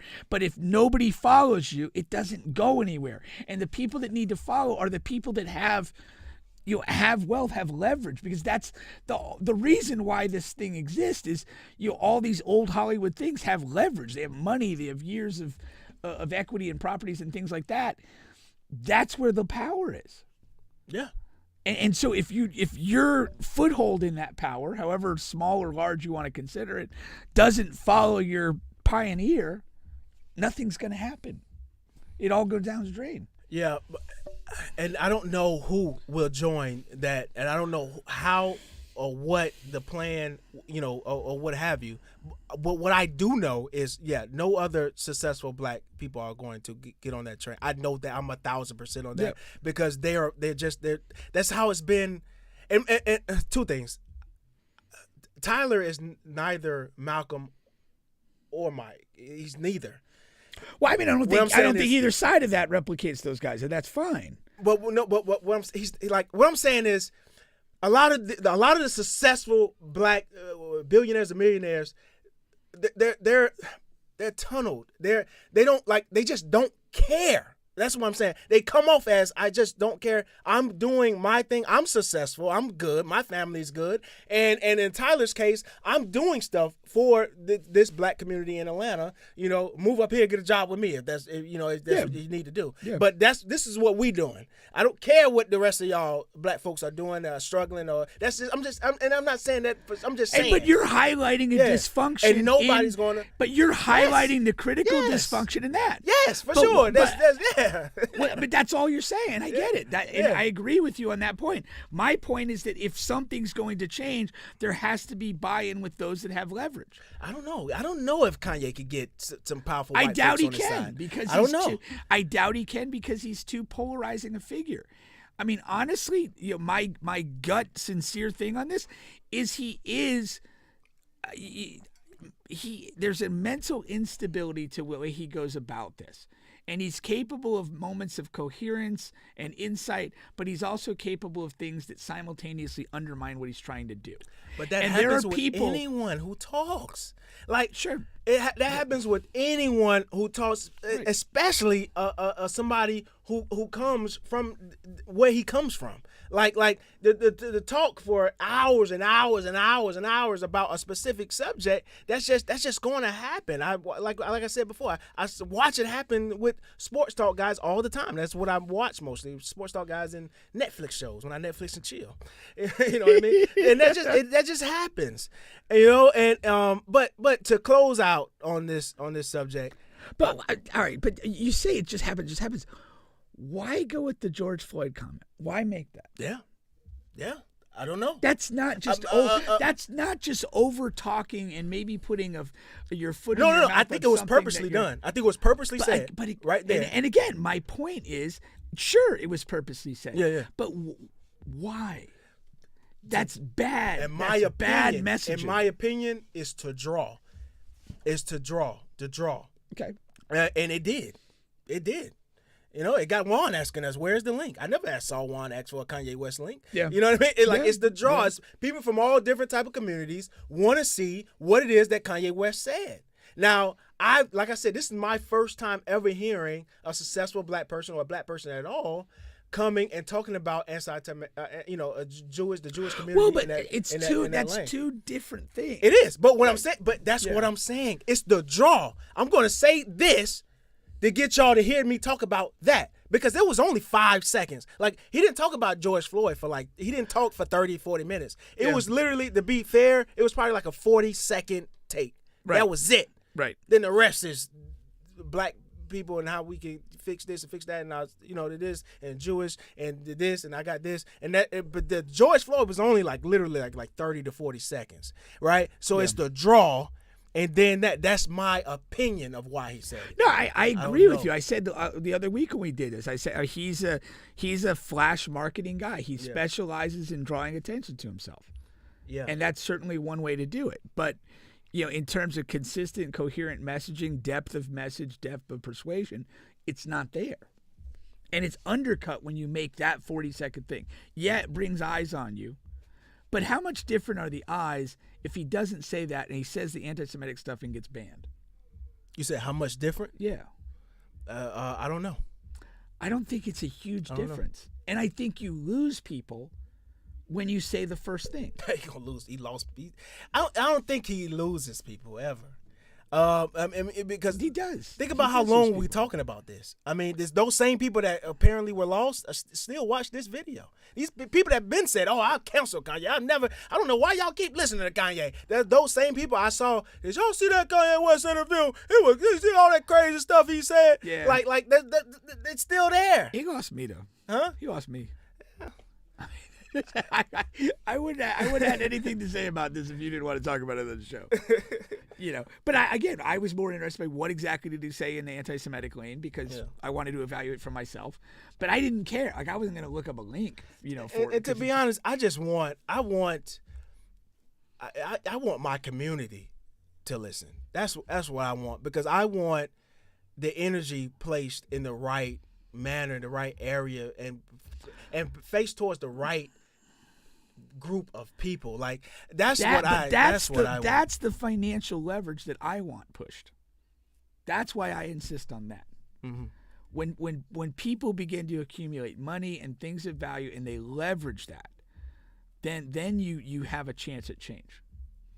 And I think that there needs to be a more considered. Now, again, I'm not saying that this is a perfect scenario, but if you look at various ethnic groups like Indian folks and some Hispanic folks and Asian folks, they tend to work closer together in harmony and kind of secure certain industries or areas of wealth that they use, and that's their thing. They establish a foothold in an industry and kind of expand from there. You may have a situation, and I hate to say this because I don't want it to be read as like a horribly stereotypical thing, but you may have, a family immigrate to the U.S. from let's say India, and they may buy a convenience store or a hotel, and then 2, 3, 4 of them, and they send their kids to the U.S. colleges, and they get engineering degrees and things like that, and then they get professional jobs, and then they're in a different sphere. There's almost like a plan. But it's not going to be the same for African Americans. Yes. I know that. Yes. There has to be a different road, but the common denominator is, and again, I recognize white America tries to undercut this at every step of the road. I get that. I'm not excusing it, but there has to be some sort of economic consolidation, and then leverage of that. That's the answer in a whatever free enterprise, whatever. It's all money. Money drives things, and when you have that, you have a chance. Yeah. All right. Our second sponsor here, Royal13thebrand.com. Use promo code bubbapink and you could be fly going into the fall. The fall is upon us. I know that because my allergies are acting outrageously. You're an allergy guy? I'm an allergy guy in the fall. And then it disappears in the winter. No, seriously, every year of my life. I always thought allergies were bigger in the spring, no? For some people, yeah. But you're a fall allergy guy. I'm a fall allergy guy. Football and fall allergies for Bubba. Royal13thebrand.com, promo code bubbapink. All right. Let's get to some starter bench with Coach Pink. Yes. Let's do some of that. What we got here? All righty. So, there's a lot of things going on in the world today. Starter bench is where we give Pink 60 seconds to talk about the trending topics in sports, music, and entertainment. I'm trying to bring up my clock here to get time, but Drake, starter bench. Always got to start Drake. That's right. Automatic starter. Automatic start. If he's healthy. Drake was on his IG, I think it was a story. There was something that came out about Ice Cube, a concert that he had way back in the day, and he called or somehow Drake got a hold of it, and Ice Cube paid Drake $100 to open up for him at a show. And the thing about it is, then Drake says, afterwards he was like, for everyone that's out there, getting $100, $50, $100 a show right now, this is just the start. Yeah. What do you think about that message there? I love the message. I'm almost puzzled. Why $100? Why not just free at that point? What difference is $100 gonna make? It makes $100, especially back. We talking Drake's not 100 years old. Yeah, he's been in the game a while. Yeah, I don't know. That just seems $100 seems very light. But no, this goes into one of my things. If you're passionate about your craft, it's all about doing it. It's about getting the reps of doing it, and it's about getting the network to do it. And if somebody on the level of Ice Cube 10 or 15 years ago, whenever this story came about, is going to give you an opportunity, I would recommend taking it for free. If he's going to give you $100 to do it, no questions asked. do it. Use the platform anytime you can, anywhere you can. Yeah, true. No, that last point was I don't know how I didn't even think about that, but yeah, it's Ice Cube. Like he probably would have done it for free. Yeah. I would have. Yeah, it's Ice Cube. Let's see here. Oh, Lil Baby, start a bench. I don't know what this is about, but let's start it. Figure it out. All right. Shout out to Lil Baby. Just dropped a album that everyone really loves last week. I think it's okay. But anyhow, during his album press run in one of these shows, there was a stripper that came out and said that I like the direction of this. and she was on social media letting everybody know that that Lil Baby gave her $16,000 to have sex. It was not a stripper, it was a porn star. I apologize. Porn star. A porn star. And the thing about it, Lil Baby was like, nah, that I would never give a woman $16,000. But he was like, I don't even pay women to have sex. I just pay them to leave. So that's always a good what do you take. think about Lil Baby there in his comments? That's just the thing that jumps out first to me is $16,000. It's such a weird, arbitrary number. It's not 10K. It's not 20. It's 16. I mean, it almost feels like they must have negotiated to that sum. Right. She's like, no, I'm not. He's like 10, and she's like, no, I'm not doing that. I need 25, and they just haggled down and landed at 16. I don't know. It just seems super weird. That's a pretty good night for a prostitute, though. I'll give her that. Yeah. 16K. Good God, that better be a GFE. They're only getting 100 in DR. I know. Suddenly, there's thousands of DR hookers trying to make their way stateside. They're trying to go to Atlanta to find Lil Baby. That's right. Yeah, man. Let's get to Atlanta. The streets are lined with cash. Tua, start a bench. I like Tua. Yeah, let's do it. So Tua is trending to play this week. He came out. It's the first time he spoke publicly after, and he's basically saying that he was concussed. When he got up off the ground, he had absolutely no idea where he was at. I missed the story. This is the Cincinnati game or the Buffalo before? This was the the primetime game. The second one. The Cincinnati when he was out in the hand. Yeah. What else the hell is he going to say? Like, that's revealing? Like, we all knew that. Yeah. I mean, I would be more curious to say what he had to say about the Buffalo incident when he kind of got up and he kind of stumbled. Like, was he coherent in that moment or what? That's more fascinating to me because that's really what got people upset. Yeah. We saw that happen. It felt so weird watching. And then, he plays the next week. Right, the next game. I think it was a short week, too. It was a short week. So that was doubly puzzling. I mean, to me, the Cincinnati thing was self-explanatory. Yeah. That man was knocked out. Yeah. But I wish him the best. I do. All righty. Let's go here. Westbrook. Russell Westbrook, start a bench. I'm going to bench him. Like the Lakers should. Seems like everyone is doing that. Although I think I know what this is, and maybe we'll circle back to it, but I'm going to bench it like he needs to be.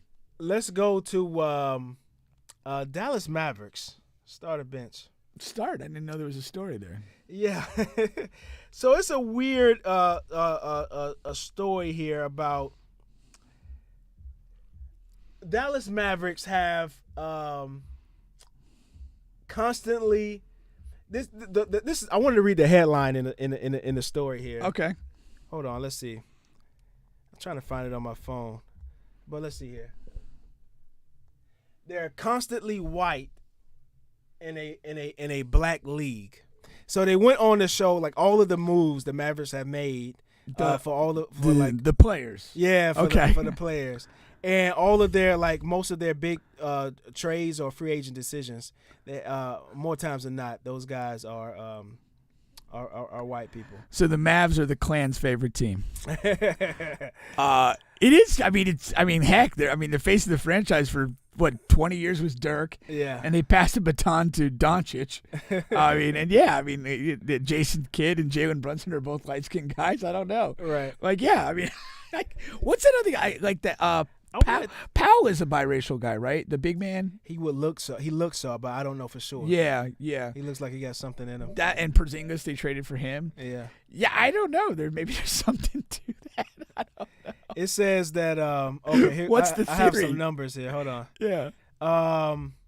The Mavs have traded for more white guys as centerpieces of a deal than any other team. The list is long. Keith Van Horn, Austin Crocier, Wow. Matt Carroll, Rudy Fernandez, which I don't know, Sean Bradley, Zaza, Doug McDermott, J.J. Redick, KP. Wow. Yeah. I guess the Christopher Porzingis is the KP guy. yeah. Did they ever? Well, they did acquire Monte Ellis at one point. Chandler Parsons. Chandler Parsons. That's right. Wow. Hometown hero. That's suspicious, man. I don't know. You gotta wonder. That's a long list of guys. Yeah. And Steve Nash was a guy there.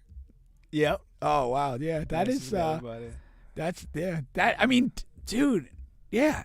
If you go with straight up white people and then light skinned people like Sean Marion, Yeah. dude, like yeah. Wow. No, I stumbled across it. I thought it was interesting. They should trade in the Mavericks for the honkies. Yeah. I never really noticed it. If you ask me, I would say Utah first, just off the top of my head. Yeah. Really knowing, but Yeah. it looks like Dallas is the answer. But Yeah. I thought Utah might have a run. I know they. I know they're just coming off of Donovan Mitchell, but it seems like they have had a lot of. But you had Karl Malone for 20 years there That too. or whatever. Yeah, that too. But it was Stockton and Malone, and then they had Hornacek and. Yeah. Like I said, it would have been off the top of my head. Yeah. Utah. I always feel with Utah on some level.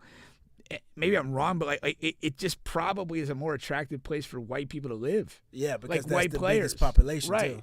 I mean, Dallas. My sister lives there. I think it's Texas got relatively. It should have a good balance. I'm not sure of the numbers, yeah. but I would guess so. Yeah. Well, the Cowboys have been tearing it up since the 90s. Michael Irvin and all those guys. Yeah. So, yeah. Now, that is funny, though. the super white Dallas Mavericks. So, Ice Cube, start a bench. Yeah. I actually need some more information on this story.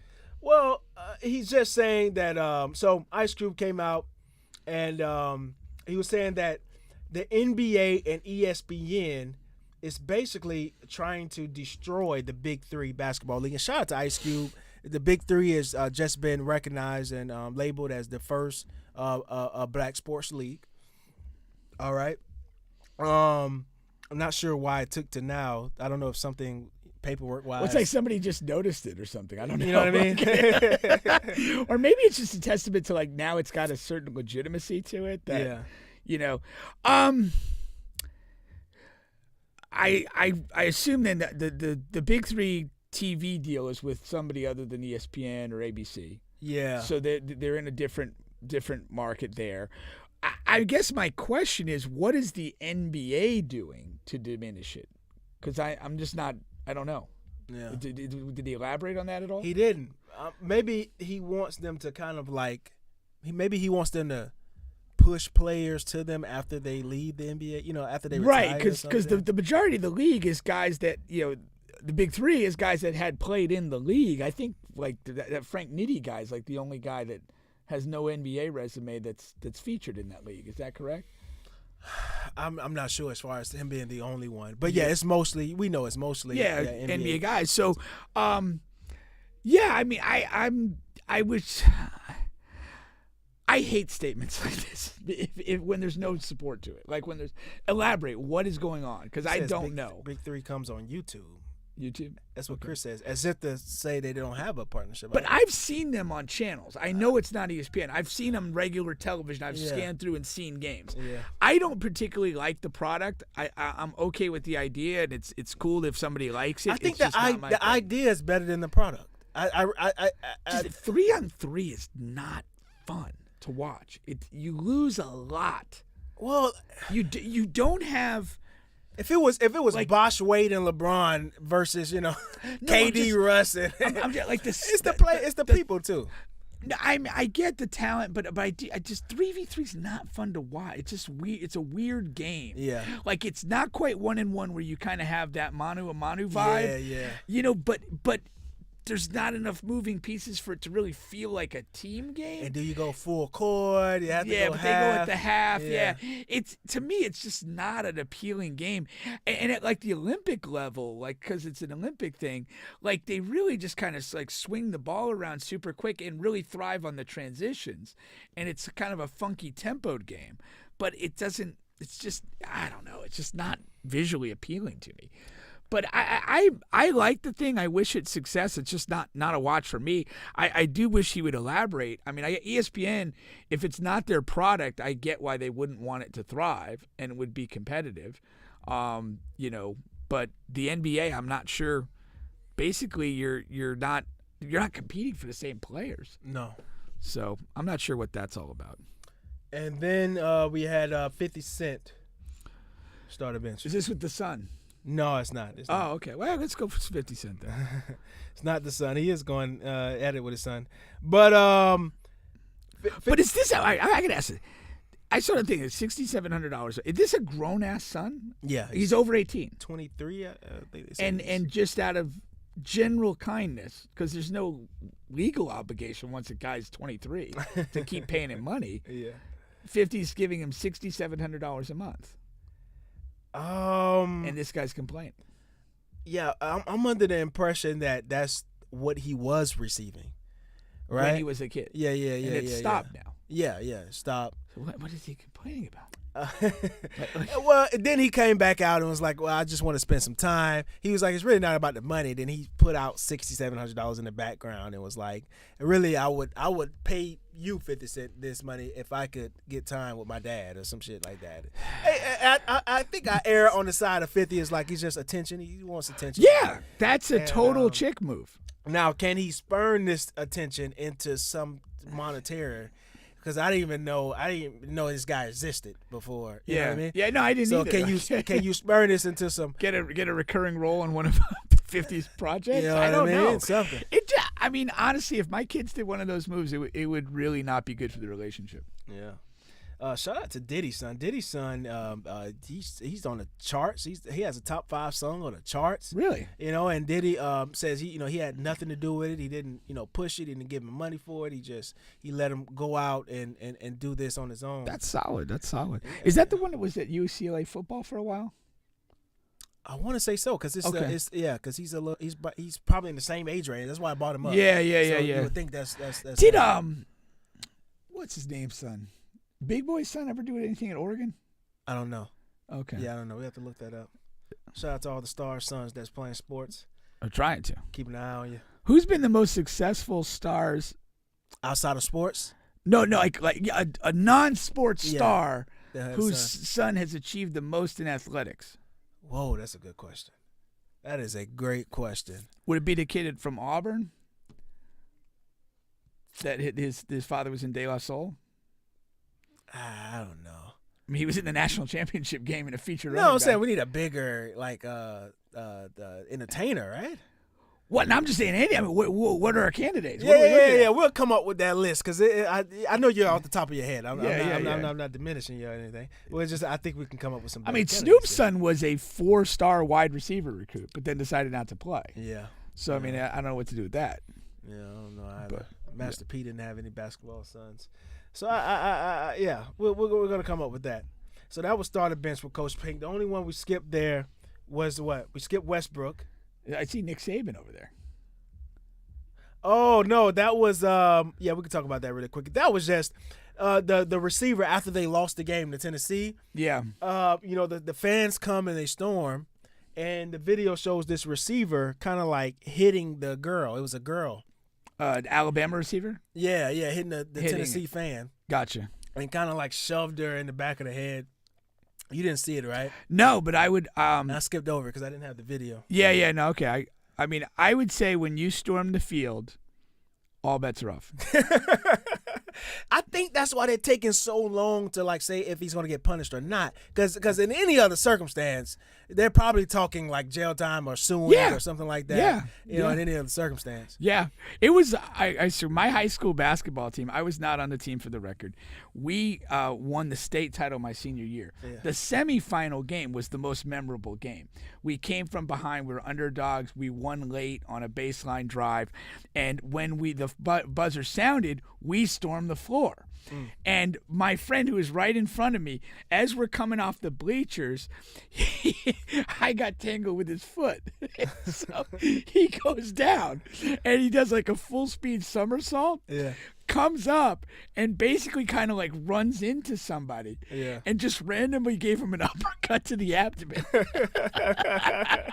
And I'm behind him like laughing and cheering all at the same time.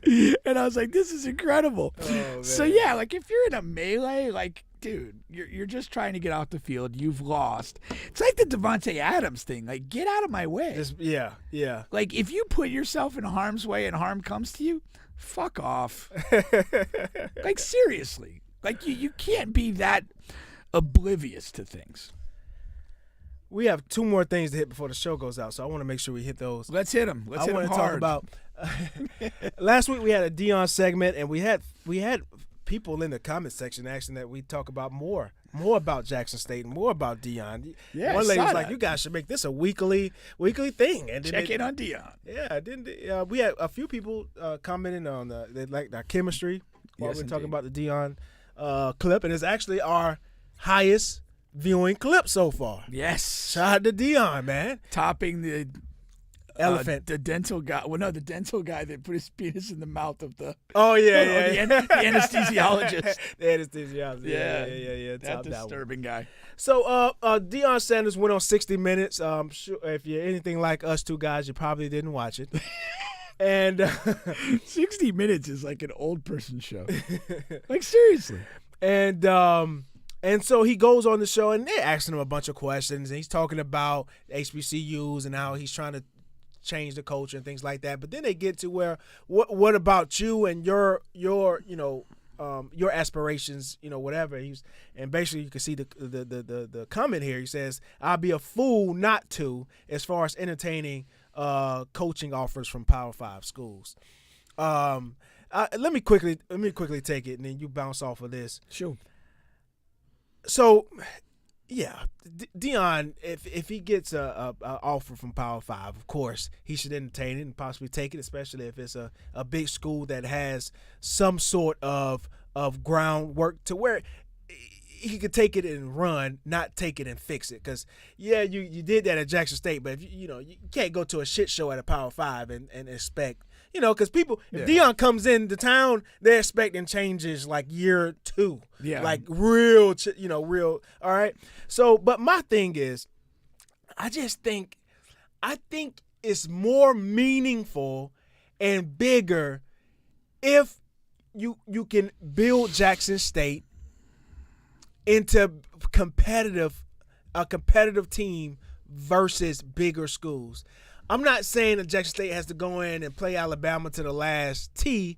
I'm saying, like, the first step is, can you schedule an Appalachian State or those type of schools? Right. Appalachian State beat a Power 5 school this year. They beat Texas A&M. And they do this once every 5 or 6 years. Maybe every 10. Okay, every 10.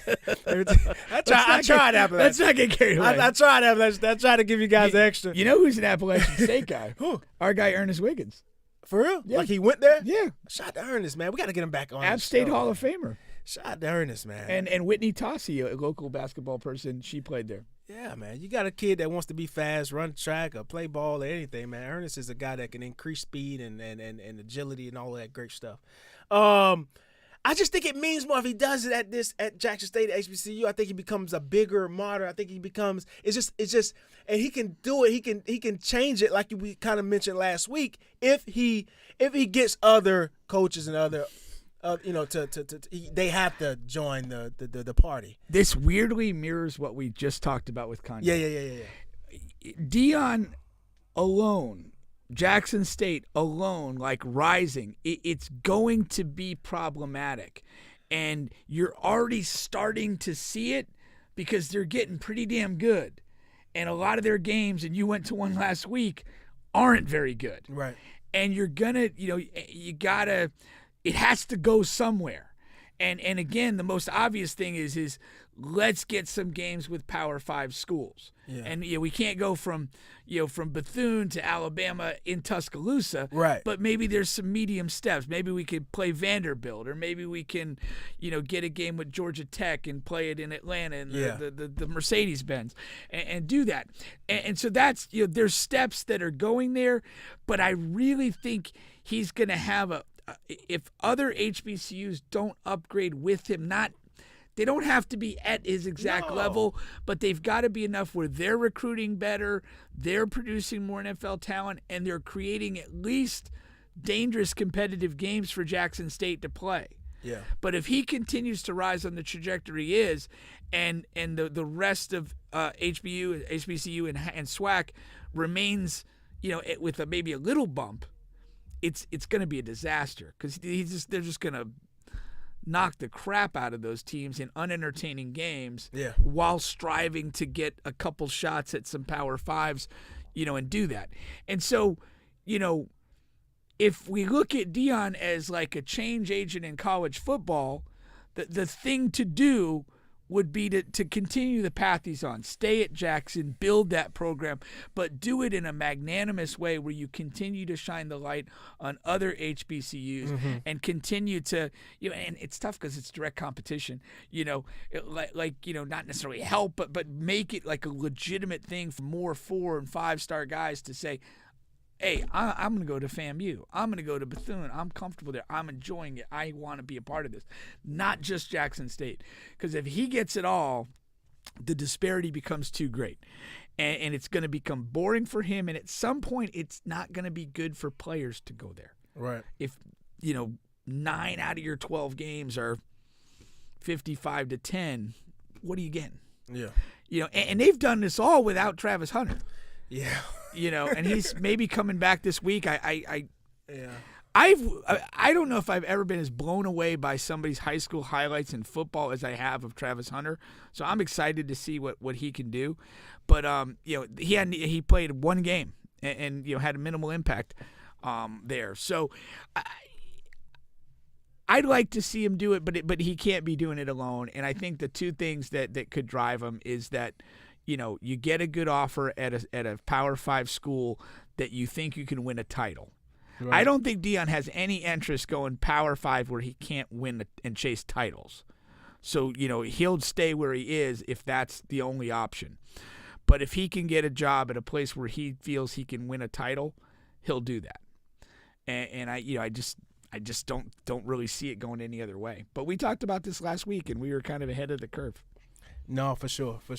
And I just did a quick Google search on Travis. Yeah, he is trying to make a comeback on their homecoming game, which is coming up next week. Oh, they're off this week?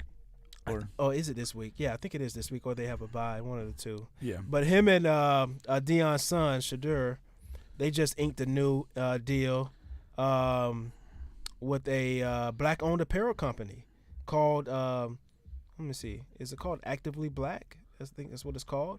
So, shout out to them. The deal was just announced this morning. And Shadur also signed a deal with Tom Brady or something. Yeah. Tom Brady's involved with.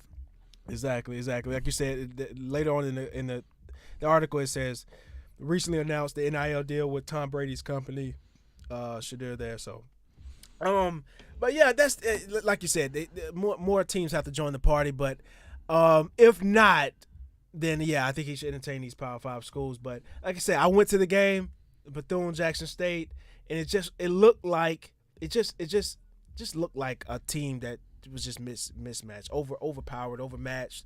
That's just all it is, man. Now is the perfect time to schedule one of these Florida schools, the Power 5s, like get them while they're weak. Or the alternatives, like you said, the Vanderbilts, or like I said, maybe Appalachian State, something like that, because they don't have any of those games this season. None of those type of games this year. Yeah, they don't. And I don't think Appalachians, they've got to have a buzz.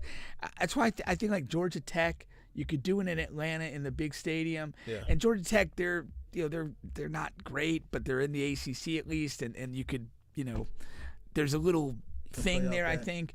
But Appalachian State, I don't think is the answer. And I mentioned Vanderbilt, but they don't have any cachet, or they're not, interesting in any way. It's got to be somebody like that, or maybe like Target. Maybe a team that. But would not saying that they could compete, but would Florida State take that call? I think that'd be a huge game. Very complicated for Florida State. Yeah, it's very. I don't think they will personally, will. Because again, there's Deion's a FSU legend. When Willie Taggart first got the job, there was a little buzz that Deion was going to come and be the DB coach, which didn't really seem credible at the time. And then there was some notion, there was some people that maybe wanted him for head coach when Willie left.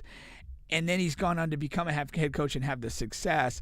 Then you got Hunter choosing Jackson State over Florida State. There's just too much history, funky history there. I don't think I don't see it happening. I just think there's too much between the two, Deion, Travis, etc. To do. I mean, it would be from a neutral or TV promoter's perspective a great game to get. Yeah. I just I just don't think it's a great idea for Florida State. And he wouldn't want to do that unless he was steadfast sure that his team was prepared. Because I think he's pretty much he's gone on. He's been very judicious about how he's presented this. Yeah, he's not called out Power 5 schools at this point. He knows what he's doing. He's building this in a very calculated manner. He knows he needs to upgrade the trenches. Yeah. And you already kind of said you saw, a significant difference in the trenches between, Jackson State and Bethune, but he knows there's another level to get to. Level. Or two. And there's a narrative that's been spoken about, in a lot of ways, even pre-Deion, the difference between the skill position guys, HBCU and Power 5 is not nearly as big as the gap on the trenches. That's where it's at, man. And that's the thing. And it really, there's a lot of truth to that, because when you look at the preeminence of the SEC in general, it's offensive and defensive line. That's what sets those schools apart. Yeah. And more often than not, even for most of the time when they meet up with the cross-regional games against the Oklahomas and the USCs and some of these others, that it's usually the trench work that tips it in favor. I mean, even Michigan last year when Georgia played Michigan, and Michigan's Big Ten, bunch of whatever people, Georgia fucking punked their ass. I mean, in the trenches, just Yeah. They had some. One of their offensive tackles was throwing around the Hutchinson guy. That was the second pick in the draft. No, that's for sure. That's for sure. Before we get to our last topic here, Grizzlies and Knicks are in overtime. You got Ja having a big game. He has 34 and 8. Okay. And then some of the games that have already ended. Pistons beat the Magic by 5. And let's see here. More misery for the Magic. Banchero came on. He had 27. Ended up with 27. Ivy ended up with 19. Okay. Bulls beat the Heat by 8. Pelicans whooped up on the Nets, man. What's that? 22 points. 130 to 108. And let's see. Steve Nash might not last till sunrise. Ingram, Zoe, and McCollum all with really good games, as you said that. And my good old boy Ben fouled out with 4 points. And fouled out. How many minutes played? 23 minutes. Oh, that's not good. Not good. A foul every 4 minutes. Durant had 32. He's going to do his thing. Kyrie had a bad game, a really bad game. Really bad shooting or bad shooting. 0 for 6 from 3, 6 for 19. Oh, okay. Some turnovers there. And yeah, and Raptors beat the Cavs. I was interested in that game as well. Yeah. And just the Raptors just humble, man. That just people double digits. Nobody's going to jump off the page at you. Donovan Mitchell did have 31. Garland had a bad game. Well, Garland might have left. He might have left injured because he only played 13 minutes. Oh wow. Yeah. So that played a part. And he didn't have high fouls. No. Okay. Yeah. He must have got hurt. Let's see here. I want to go to. We're going to end on the Bubba's You're Crazy, but let me go to the video first. The first step to verify that you're crazy, or whether this guy is crazy. Okay. This individual is a sick man. 50-year-old Lucio Diaz inside the victim's office last month to clean.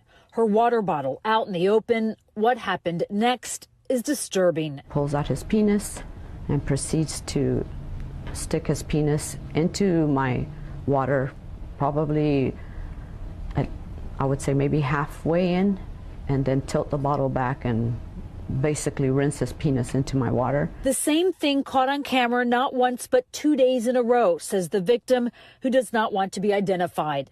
With a police investigation still underway, she shared only this still image from video that ABC 13 watched. I was very, very scared, and I immediately thought, what if he has a disease? In late August, she noticed a foul smell in the employee water dispenser like this one at the doctor's office where she works on the East Freeway.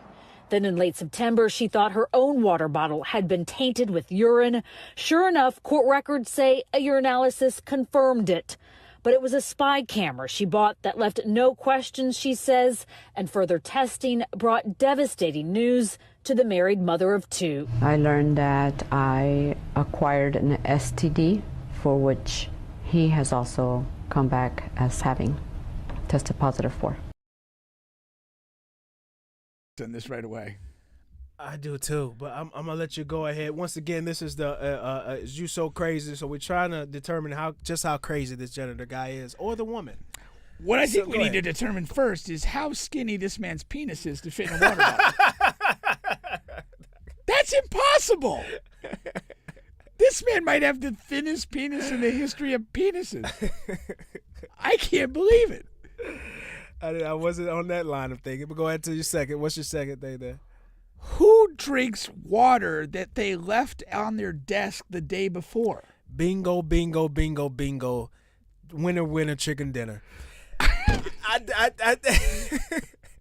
And then to have a suspicion, you leave this bottle, right? And it has to be overnight. It has to be to the next day. Yes. Because the janitor comes in, clean up everything, and then they, boom, boom, boom. Yeah. And you're, and you left this bottle. I just, if I leave this, well, this is like a cup, but if I leave a water bottle and you come back, I'm just not drinking it the next day. Hell no. I'll tell you this. I have that exactly on the bench, cup right there. That's where I drink water from at work. This morning, I got to the office and there was maybe a quarter cup left.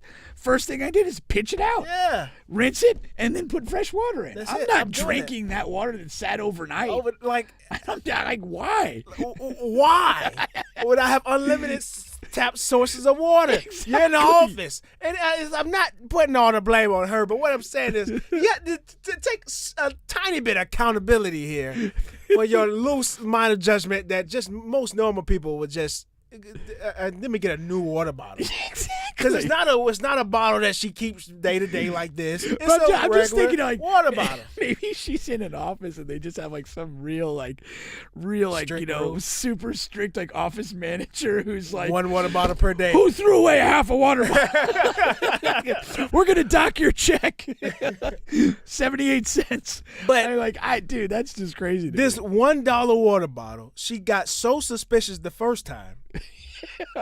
She bought hidden cameras. She didn't coerce the manager instead of $4.99 for a fresh case of water. Let me drop $150 on a hidden camera. Cameras. Now, to her credit, she exposed damn whatever you want to call this guy. A super creepy perv. I don't know. Yeah. So I get good job on that, but.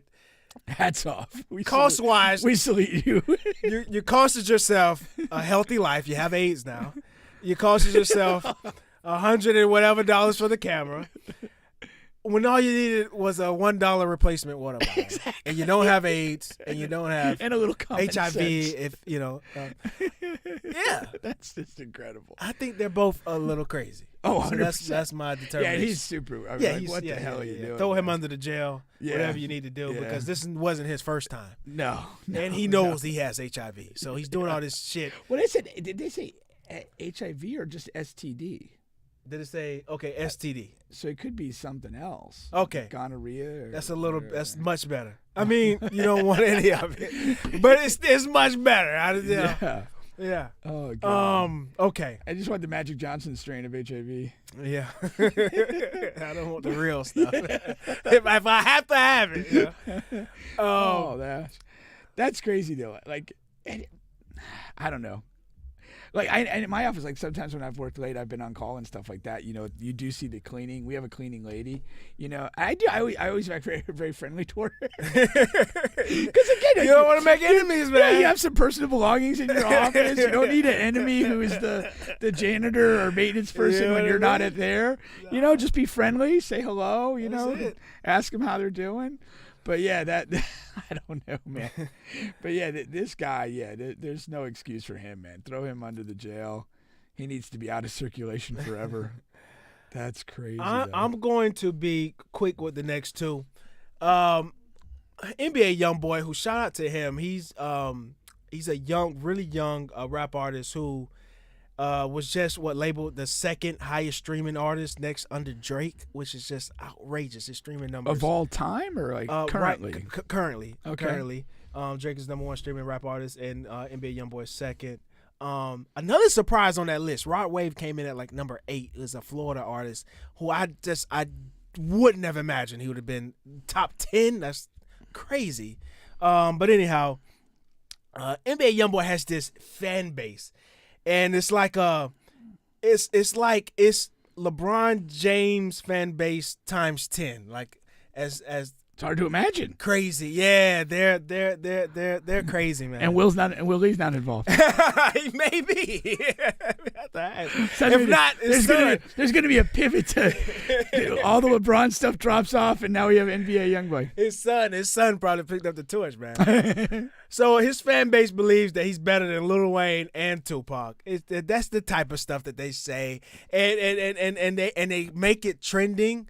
So it's like it's not just one outrageous Youngboy fan. It turns into like 2,000, and so they get like these hashtags trending on. So they Twitter kind of hype and each IG. other up and just jump on it. Yeah.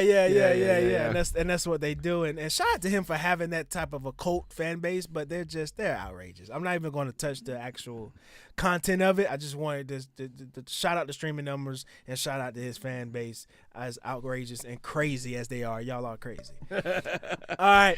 Now, what is the demographic of that fan base? Oh, young. We're talking anywhere between men, 15, women, both. So it resonates well with the I'll say 15 to 25. Okay. But I've heard some 30-year-olds say they listen to Youngboy as well. I'm not the biggest fan, but he's okay. Is NBA associated with NBA, or is it something else? No. Not That's at all? another acronym. No. What does it stand for? I forgot, but it's not basketball. Okay. The other one is Circle K. Circle K will sell marijuana at their gas stations in Florida. Starting next year. Of course, it had to be Florida, right? They're going to be selling weed at their gas stations in Florida, man. I don't think they're too crazy for this. They see a market. No, nobody's crazy for this because it's so popular. Yeah, it's so popular. They see a market. It's absurdly popular. It's not my thing, but like just so many people smoke or whatever. It's crazy not to, really. Like, get in them. I don't know the logistics. I thought you have to have one of those medical marijuana cards to buy in a public setting like that. You probably will. Okay. But they're so easy to get. Yeah, that's my understanding. They're pretty easy to get. But I guess, you know, from a liability standpoint, it could be like selling liquor, I guess, where, like, you know, if you're not properly checking that stuff, you might be able to get yourself in some headaches. Yeah. And, you know, the average Circle K employee is not the sharpest tool in the shed. Right. So, you know, it is what it is. But I like their Pop-Tarts. Yeah. Circle K, the Wawa and the rest, like Wawa Racetrack, they kind of messed it up for other like gas stations because their food is so. They change the game. They changed the game. Food. Yeah, and Circle K never really changed. No. They didn't. It's an old school traditional. Old school like traditional, you're getting, man. you know, a honey bun, a stale donut, maybe some chips. Yeah. There's no food. I mean, they have those little hot dog things that look like they've been there since I was in high school. Yeah, maybe this is their way of. Oh yeah, elevating. elevating. Y'all the game. keep the fucking sandwiches. I wonder. I guess the interesting thing is like, will it just be kind of like the cigarettes, like behind the register, or will they kind of maybe set up secret, like or no? Will they set up like a little separate station? Like there's some service stations like they'll be in partnership with like Little Caesars, and so it's like you walk into like the Circle K, and then at the Little Caesars thing, you have like the little separate marijuana person, which would actually be please do that, because I don't want to be standing beside somebody. I'm buying a fucking Pop-Tart and a Nesquik, and I don't want to stand behind somebody like. What kind y'all got? Yeah, buying weed and sifting through various options. Can I test it? Can I try it? Let me smell it, man. Then let me smell the other one. Is this real? How y'all got this? Yes. I just want a Pop-Tart and Nesquik. Let me go. And then you're going to be right behind. That's the guy in front. But you're right behind the lotto guy. So you already know the lotto guy. Who's bringing the scratch offs to cash in? Yeah. That's another. Oh God, yeah. Yeah. I hate the cigarette guy. Oh yeah. Because there's so many cigarettes, and then it feels like at least 72% of the time, the person behind the counter gets the wrong one. Yeah. No, I wanted the double menthol. The extra long. Yeah, it's motherfucker, just have a cigarette and die. Cancer, come get your man. I wanted the shorts. Yeah, it's like what the hell? That's I couldn't ask for a better segment, because that's great. That's great stuff. That's great stuff. Oh, well, you guys have been on the bench podcast with Bubba and Pink. We'll be back next week. All right. Sounds good. Oh, Chris says it's never broke again. Oh. The NBA Youngboy? Yeah. That's it. Okay. We got that in. That's still a part of the show. All right. There we go. Oh, you know what? I need to do something. Still alive? Huh? Still alive or no? Yeah, but let me do something. I need to be on the camera by myself. It's for the cartoon thing. Okay. Damn, I need to get my mind right.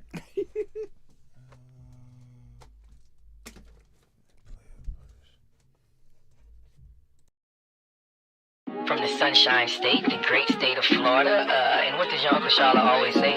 The craziest people in America come from the Bronx and all of Florida. Bitch, I'm Big Bubba cross my black car. It's booby traps and pit bulls cross my backyard. I'm still strapped, boy, these handguns on Vanguard. I like going against the grain cause my hat hard. Bae, I used to thug hard to see this crack hard. I don't duck nothing but the motherfucking task force. Me and two Root running shit, we like the fat boys. Paid cash for it, so I try this bitch and fast forward. I put it all in your face like you asked for. Most of you niggas love frontin' like the dashboard.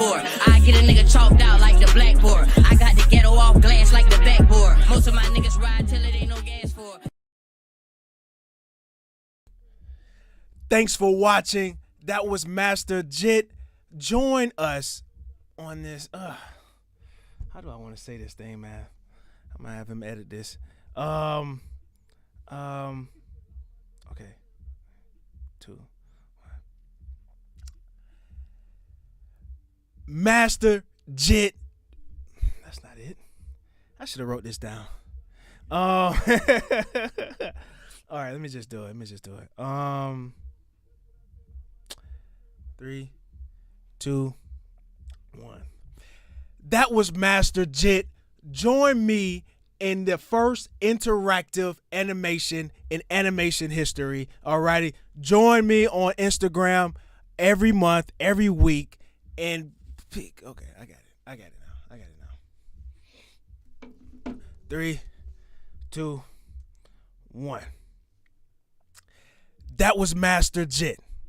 Join me on Instagram every week, every month for the first interactive animation in the history of animation cartoons. We're going to pick and choose where Master Jit goes, what plans that he can pop up and go to and do.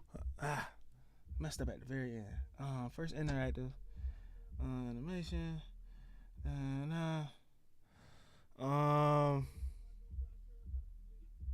Okay. 3, 2, 1. That was Master Jit. join me on Instagram every week, every month for the first interactive animation in the history of cartoons, where we're going to pick and choose where Master Jit goes, what plans that he has on a weekly basis. Once again, hashtag Master Jit. Thank you.